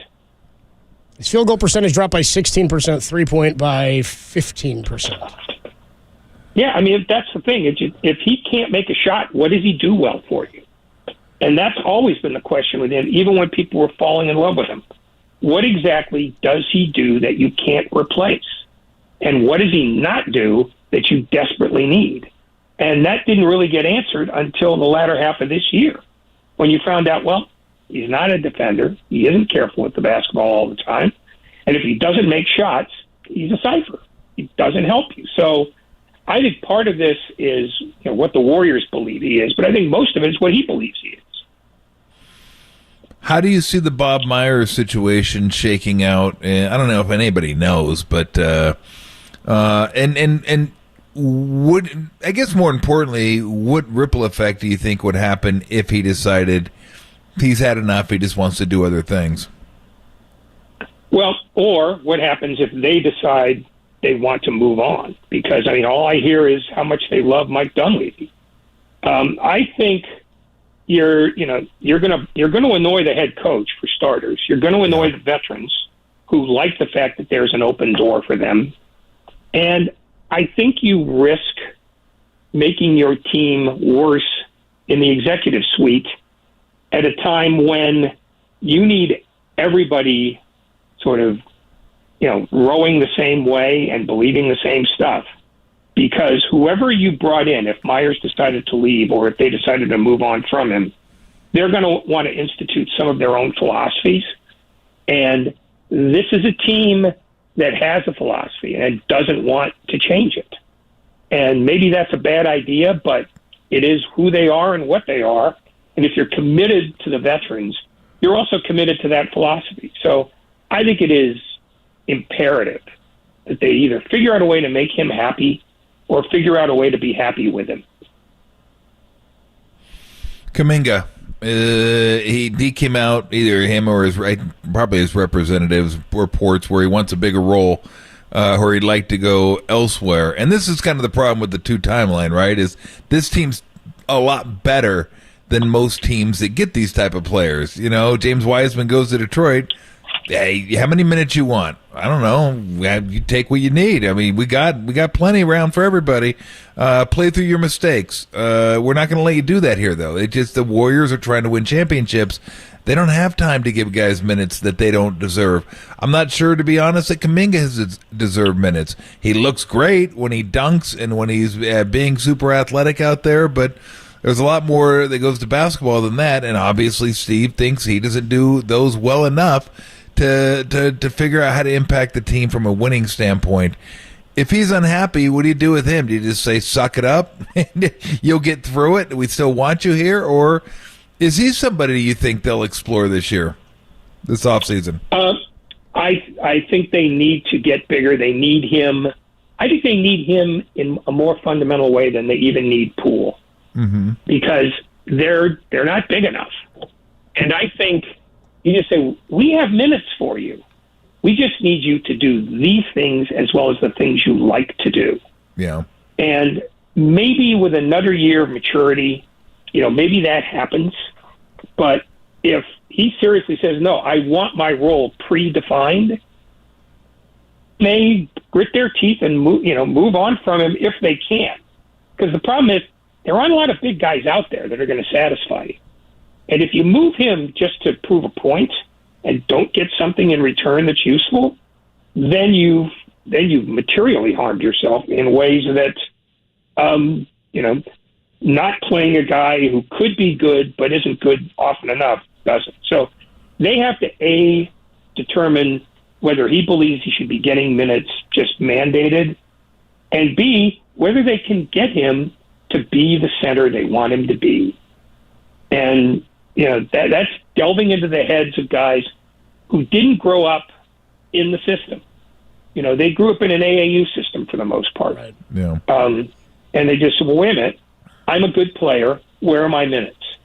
And maybe that works a lot of places, but it's not worked here. Last one, real quick. Have you seen a team more efficiently and quickly nuke themselves than the Memphis Grizzlies? Brooklyn. Brooklyn, yeah, that's good. Yeah. They're the standard. I mean, they set a bar that I don't know will be matched anytime soon. But Memphis did the one thing that gets exposed more quickly in the NBA than in any other sport, which is if you talk it and can't walk it, you'll just get buried because teams will enjoy burying you. I mean, the Morant thing is a different thing altogether. You got to put it off to the side. But they talked like they'd done stuff. And the truth is they haven't. They've been the next big thing, but until you're the big thing, you're really nothing. And that's where they're caught now, is they got rid of Dylan Brooks, in part because of money, but in part because he talked what he couldn't walk. And, now Morant, might be gone for half a year. Yeah. In which case, okay, who's their go-to guy? They basically they put their face in the ceiling fan, and now they're finding out that their nose is in a wastebasket. That's it. That was a beautiful line. I had something to tag on, but it ain't worth it at this point. Ray? No. It's your show. Do what you want. No, I'm doing what I want. I'm being prudent here, where I say, you know what? I had something that I thought may have been relatively entertaining, but now it's not. Well, now you're not. Now you're not being prudent because now you're explaining it. No, that was the line I want to end the show on. Come back around. So there you go. Ray, love you. The line you want to end the show on 1 minute later. Get out of here, Ray. Thank you so much. It's always fun catching up with you, my friend. Take care. See you guys. See you, Ray. They might just click off on you. They might just hang up on you right there. You stick your face in the ceiling fan, and now your nose is in the wastebasket. You found out your nose is in the wastebasket. Hell of a line. That's how we'll end it. We're about 7.5 minutes away from the draft lottery reveal. The Wembayama sweepstakes is about to get going on NBA TV. We are going to catch up with Steve Kerr in about 20 minutes, 5:30. Head coach of the Golden State Warriors is going to stop by. We'll update you on any of the draft lottery stuff as it becomes available, and then we'll catch up with Steve Kerr as he gets ready to enter the offseason before the final year on his contract. Tolbert and Copes only here on the Sports Leader.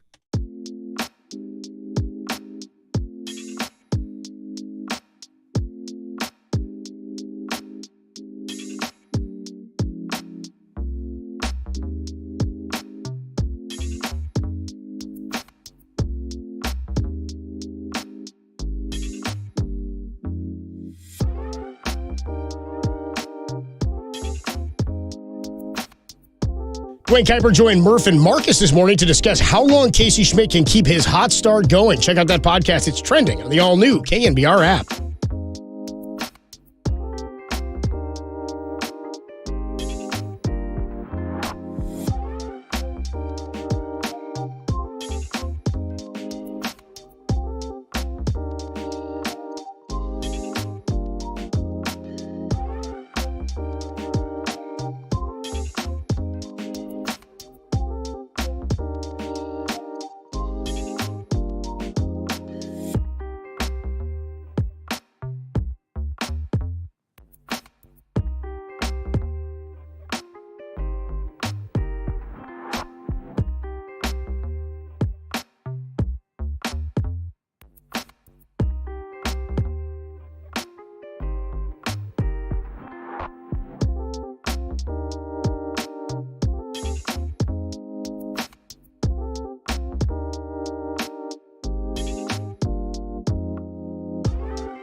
Listen to the sports leader anywhere, anytime. Download the all-new KNBR app. Now, Tolbert and Copes continue live from the KNBR Casino Matrix Studio. Casino Matrix Progressive Jackpots are here. Where are you? Just drop in. Please play responsibly. 1-800-GAMBLER. This is the most highly anticipated player to ever enter the NBA. And this is maybe not only the greatest prospect in the NBA's history, maybe the greatest prospect in the history of team sports. Wow. Adrian Wojnarowski of ESPN, as the draft lottery is just about to get started here. And the one thing we're all hoping for is that the Dallas Mavericks end up outside of the top 10. Mm-hmm. If they end up inside the top 10, they get to keep their pick, which is why they tanked that game. Was it against the Bulls at the end of the year? Is that who that was against? Yes, correct. And the Knicks will get their pick. It's protected through the top 10, so the Knicks will get their pick if they finish outside of the top 10. So it would be great if they tanked themselves out of the playoffs, don't get their own pick, don't get a top 10, and now they're just sort of SOL, having to retool this thing this offseason. I don't know what that means to say he's the best prospect in the history of team sports. Like I don't know what would I don't know how you quantify that unless you're saying he ended up being the best player that was graded as a highly like LeBron by that nature, by that definition, to me would be the most hyped prospect who then ended up living up to the hype. Yeah. What kind of hype did Messi have? That's what I'm saying. I don't know. Sometimes those guys I would imagine different. It's pretty high. Yeah, but sometimes those guys get signed at like 4 years old. And so then it's like, I mean, if every kid is playing soccer in an academy from 4 till 16, serves to reason at some point just whoever. it's tough to give a team credit or I mean, they develop him, sure, but I don't know. I don't know about that. Like in baseball, you could go by sport, you could go by state, you could go by, we go in college or high school. Like Joe Mauer is one of the all-time greatest high school athletes, in my opinion, in the history of the country. Mm-hmm. He had a full ride to go play quarterback at Florida State. Yep. He struck out one time in 4 years of varsity baseball at high school. He had over 500 all 4 years of high school. He hit over 600 his senior year of high school. Was a number 1 overall pick and got a ton of money and was a basketball standout as well, but was really a legit 2-star athlete. John Elway's another one like that. Elway was going to play pro baseball, first-round draft pick, and my uncle to this day says the best story he's ever seen from center field to home plate was Elway at Stanford against Cal in like 81 or something. So, like who was the best? Who was the most hyped prospect in your era? Like while you were playing, and was it Shaq? Shaq was like that. Yes. It had to be Shaq, probably, right? Oh, we're starting the lottery. So what do we need to see? All we need to see is the Mavericks outside the the Raptors. I don't know where everybody's supposed to be. The lottery's underway. Not sure. That's actual live right now sound. you have Pelicans and Raptors, 14 and 13. Then OKC at 12. So I don't know if we've got any. I don't know if anybody's broken serve moved up. They usually do this pretty quickly, and they'll take a commercial after 5. Yeah, they're doing this because they're already at number 11. The Magic have 11 now. So you go Pelicans 14, Toronto 13, OKC 12, Magic have 11, which means that the Mavericks are going to keep their pick. Yeah. After they were tanking. supposed to be 10, weren't they? 10 good. There they are. They're 10. I did not want to see them move up, so good.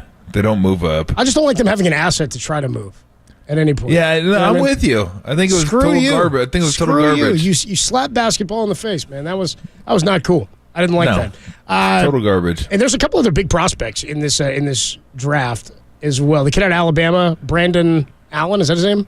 No. Miller. Excuse me, Brandon Miller. Yeah. And then the other kid out of the G League Ignite, Scoot Henderson. He just signed a big deal with Steph. Like they're working on something. Like Steph's gonna like help him build his wealth. Like he and his, I guess they share values. I was reading this whole big statement by Steph yesterday that they've joined on some sort of partnership or relationship there. So we'll see what happens. But Wembanyama is the all-time biggest. Who knows what that means? The greatest prospect. I mean, if he doesn't end up being any good, do we go back and say he was the most hyped prospect? Because that's what you're talking. Biggest bust? Biggest bust ever is then what you're of talking all time? Oh, the Pistons. Pistons get number 5. 5. Oh, they got screwed. They got screwed. They were supposed to be in the top 3. Ben Wallace sitting there with the athlete. Portland. That makes me sad every time I see Brandon Roy.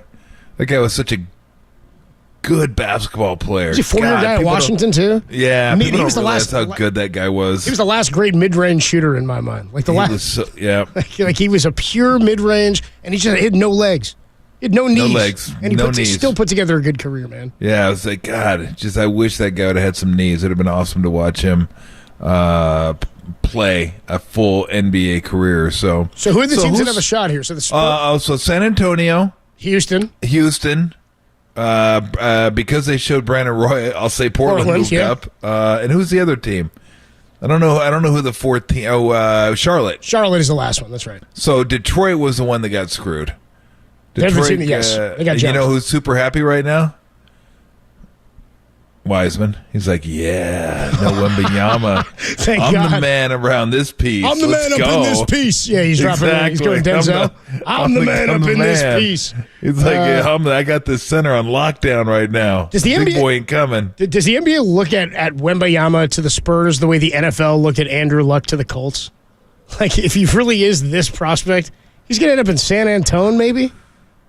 I hope he goes there. That'd be great. I want to see Pop get him. Wouldn't that be cool? Pop hung around it's for the that scariest thing that if he gets him, he's going to know what to do with him, and they're going to be good. But I love Pop, and I'd love to see him have another team that can compete for a championship. So that's who I'm. I'm rooting for them, and even though they're in the same conference, I wouldn't mind seeing Damian Lillard have that big It'd be boy cool in to his get him team. to have him just get a little, just something, give Dame a little pat, just a token of love on the way out, like for what he's done for the city and the game. Houston. I want to see Houston. Screw Houston. Well, And that then bastard screw coming to Charlotte, too. I want to see Charlotte get him. Steph starts scratching his head. Steph's like, Wembanyama in Charlotte. Yeah, if it's San Antonio and Portland, I'll be cool with I think that. I think it's best for the league long term if he ends up in San Antonio and has Pop set him up for his for the first part of his career. We can talk about this stuff as well as all of the Warriors season, how it ended up in the playoffs against the Lakers. How big of a role did that Jordan Poole and Draymond Green incident preseason play into the Warriors' inability to trust each other? It's what Steve talked about in their max-out season where they fell short of beating the Lakers in the Western Conference semis. Steve Kerr, head coach of the Warriors, joins us next. Tolbert and Copes, only here on The Sports Leader.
Hey everybody, Mr. T here for Alexander Kugelman and the people over at Kugelman Law. He's the managing attorney over at Kugelman Law. And I know you're thinking tax season's over. It's not. You have until October 15th. So you have a long time if you're just filing. But if you have issues, tax issues that you can't quite wrap your arms around, I can't figure out how to get on top of this. And it could be a bunch of things that happened that you didn't have any control over. Maybe a loved one passed away. You had a divorce you didn't file that year, or just one thing after the other happens, and life happens, and you're like, oh crap, I didn't file. I don't have the money to file right now. Whatever the case may be, let Alexander Kugelman walk you through it. You can get a consultation, and you will have a clear, concise picture of what you need to do going forward. You don't want to be nervous when you go check your mailbox or answer the phone or answer the door, because you know the IRS is lurking. They're not going away. They're not. And I talked with Alex Kugelman before I filed my taxes. I mean, I just did the regular taxes, but I felt over-prepared. And I know if I felt over-prepared, you are going to be absolutely prepared after you have a consultation with Alex. So take that first step to put your tax issues behind you and schedule a consultation with Alex by visiting the sftaxteam.com. That's sftaxteam.com, or just Google Kugelman, Kugelman Law, your tax and crypto attorneys. Alexander Kugelman, managing attorney, 21 Temple Vista Boulevard, Suite 202, Corte Madera, California, 949. Yes! The Spurs got the pick. Way to go, Pop. 94925. This paid endorsement does not constitute a guarantee or prediction of results.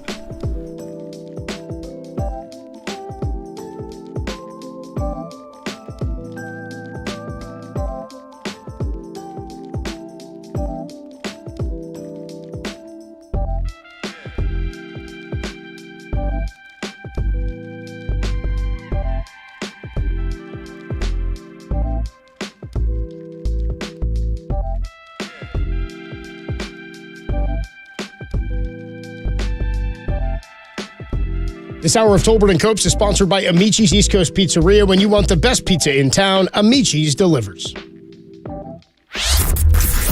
Dub Nation. What you're about to hear is not an interview. It's a conversation between friends. So I thought we'd just talk little hoops with a good friend of mine, Stephen Douglas Kerr.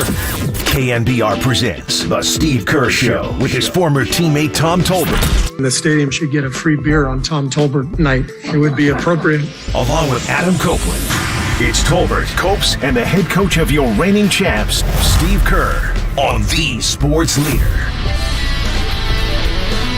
All right, we're going to get a hold of Steve, hopefully in a minute or two, but the San Antonio Spurs, winners of the draft lottery, they will get Wembanyama, and I couldn't be happy for Pop. That's just cool that he's going there, and he's going to get to learn from Tim Duncan, and I know David Robinson still hangs around the area, and he's there around the team, so that's just cool. I'm happy that as good a coach as Pop is, as good a person as he is, that it's going to give him another run at it. And I don't know how soon, not next year, but if he's as good as everybody says he is, then he's going to go to a good situation. He's going to go to a great coach. He'll probably get chewed out a little bit here and there. This is crap. no one Pop, but yeah, I'm pumped for Pop. I'm happy for him, and that's just super cool. So we've just hooked up with the head coach of the Golden State Warriors, Stephen Douglas Kerr. Hello, Steve. Hello, Tom. How about that, Tom? I know. I was just saying how happy I was for Pop and how good a coach he is, how good a person he is. That I'm happy to see that San Antonio is going to be better now, and this kid's going to get some really good coaching and be a part of a great organization that you know all too well. Yeah, and Pop's going to probably sign a 5-year extension too. So I love it. Is that it? that is awesome. That is super cool. All right, let's get to this year with you guys. And I know we haven't touched on this since the beginning of the season, but just in retrospect now, how much did the Draymond Green punch kind of throw the team off its moorings? Oh, you just want to get right to it, don't you? Well, I mean, we got to start somewhere, and that was kind of the beginning. Steve, he mentioned it first at like 2:30. He's like, I'm going to ask Steve this tonight at 5:30. He's like, he's been waiting shut all up! day. I didn't say it like that. What's wrong with you? That's it. I'm leaving. Oh boy. Yeah, it's a difficult question to answer because, I mean, you know the deal. It's like you always want to. You always want to keep stuff in-house, but that was obviously, put online almost immediately. And, first of all, the story got out almost immediately. Then the video gets out.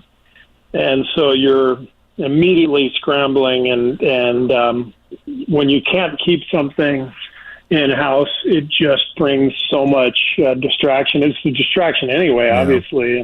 But now we're in a position where, we're all asked about it all the time.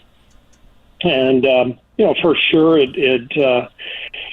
was something that stopped the momentum that we had from winning the championship and, coming back from Tokyo where we had a really good bonding trip in the preseason. And we were forced to go into an entirely different mode of preparation for the season. So instead of practicing and working on all the stuff we needed to work on, we had to address that. And I think there's no question it contributed to our slow start and impacted our season in a big way. It's interesting because the road issues, which we talked about all year, I don't know if I still have a great explanation for it. I don't know that you have one. That I've never really seen that before. That a team that could be that good at home could be that bad on the road. And I did you ever come up with was there anything? I know sometimes teams shoot more free throws at home, and that wasn't your strength. Anyway, was the free throw aspect of fouling too much. Maybe turnovers accumulate a little more on the road, so that had something to do with it. But the disparity was so enormous that I don't even know if that begins to explain it. Maybe it's just happenstance, like things happen sometimes. Well, I think in general, if you're flawed as a team, the flaws are going to show up on the road more than they're going to show up at home. It's just general rule. It's harder to win games on the road, and if you're already kind of struggling with something, whether it's a chemistry issue or I think in our case, a lot of the early season stuff was, we weren't really prepared because of the Tokyo trip, because of the incident. We were really trying to figure out lineups. We were playing some funky combinations. If you look back at some of those games, we were trying to sort through some stuff and find some combinations that worked, and it was just not an ideal mix of circumstances. And I think our coaches have talked about this a lot internally. I mean, when we started out 0-5 with some very winnable games on that trip, that first trip of the year, that really set us back. If we win 2 or 3 of those games, I think there's a different vibe to start the season, and maybe we recover quicker and we're okay. But that 0-5 trip just really hurt us.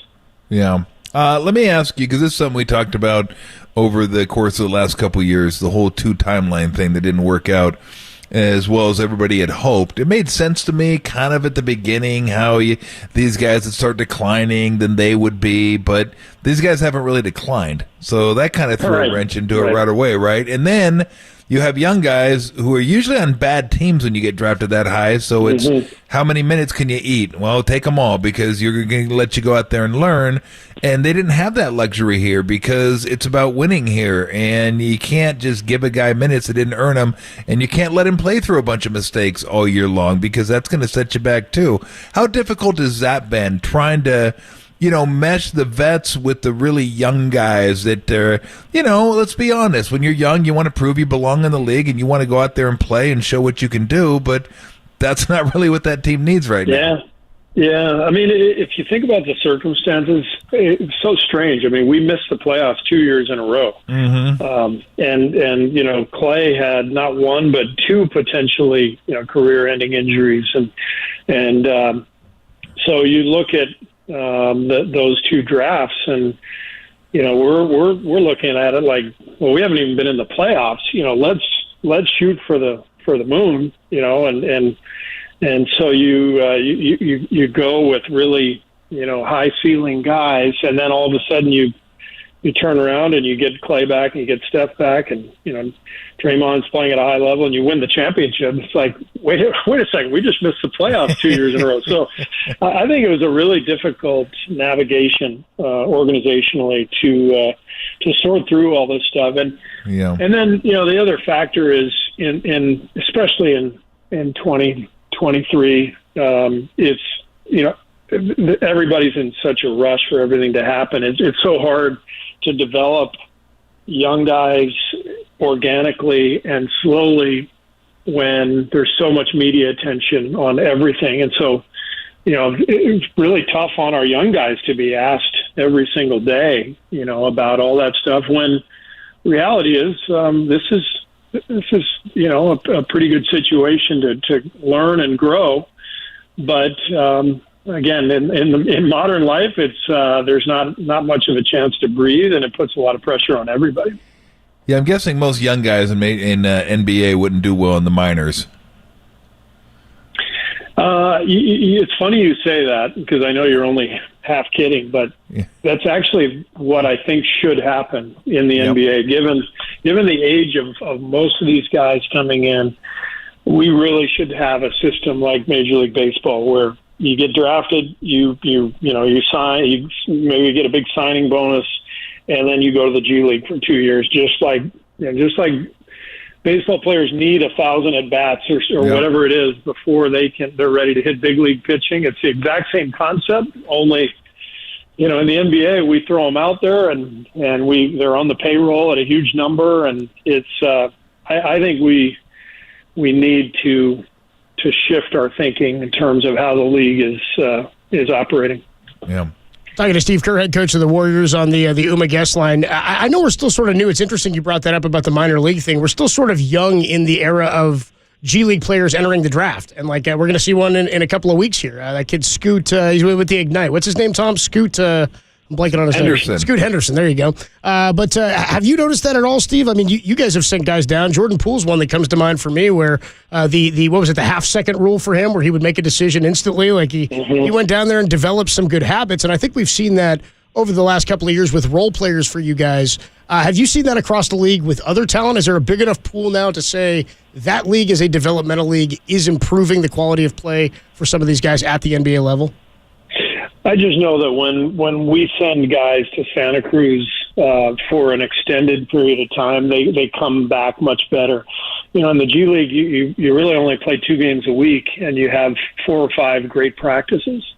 And in the NBA, that's you don't even get 1 or 2 great practices because you're playing every other night, and on the off days, the vets are resting and getting treatment and recovery. So practice time in the NBA is so rare, but in the G League, our developmental coaches there have done such a great job, and the players who go there, they get rep after rep in practice, and they come back and they're much improved. So I like that system.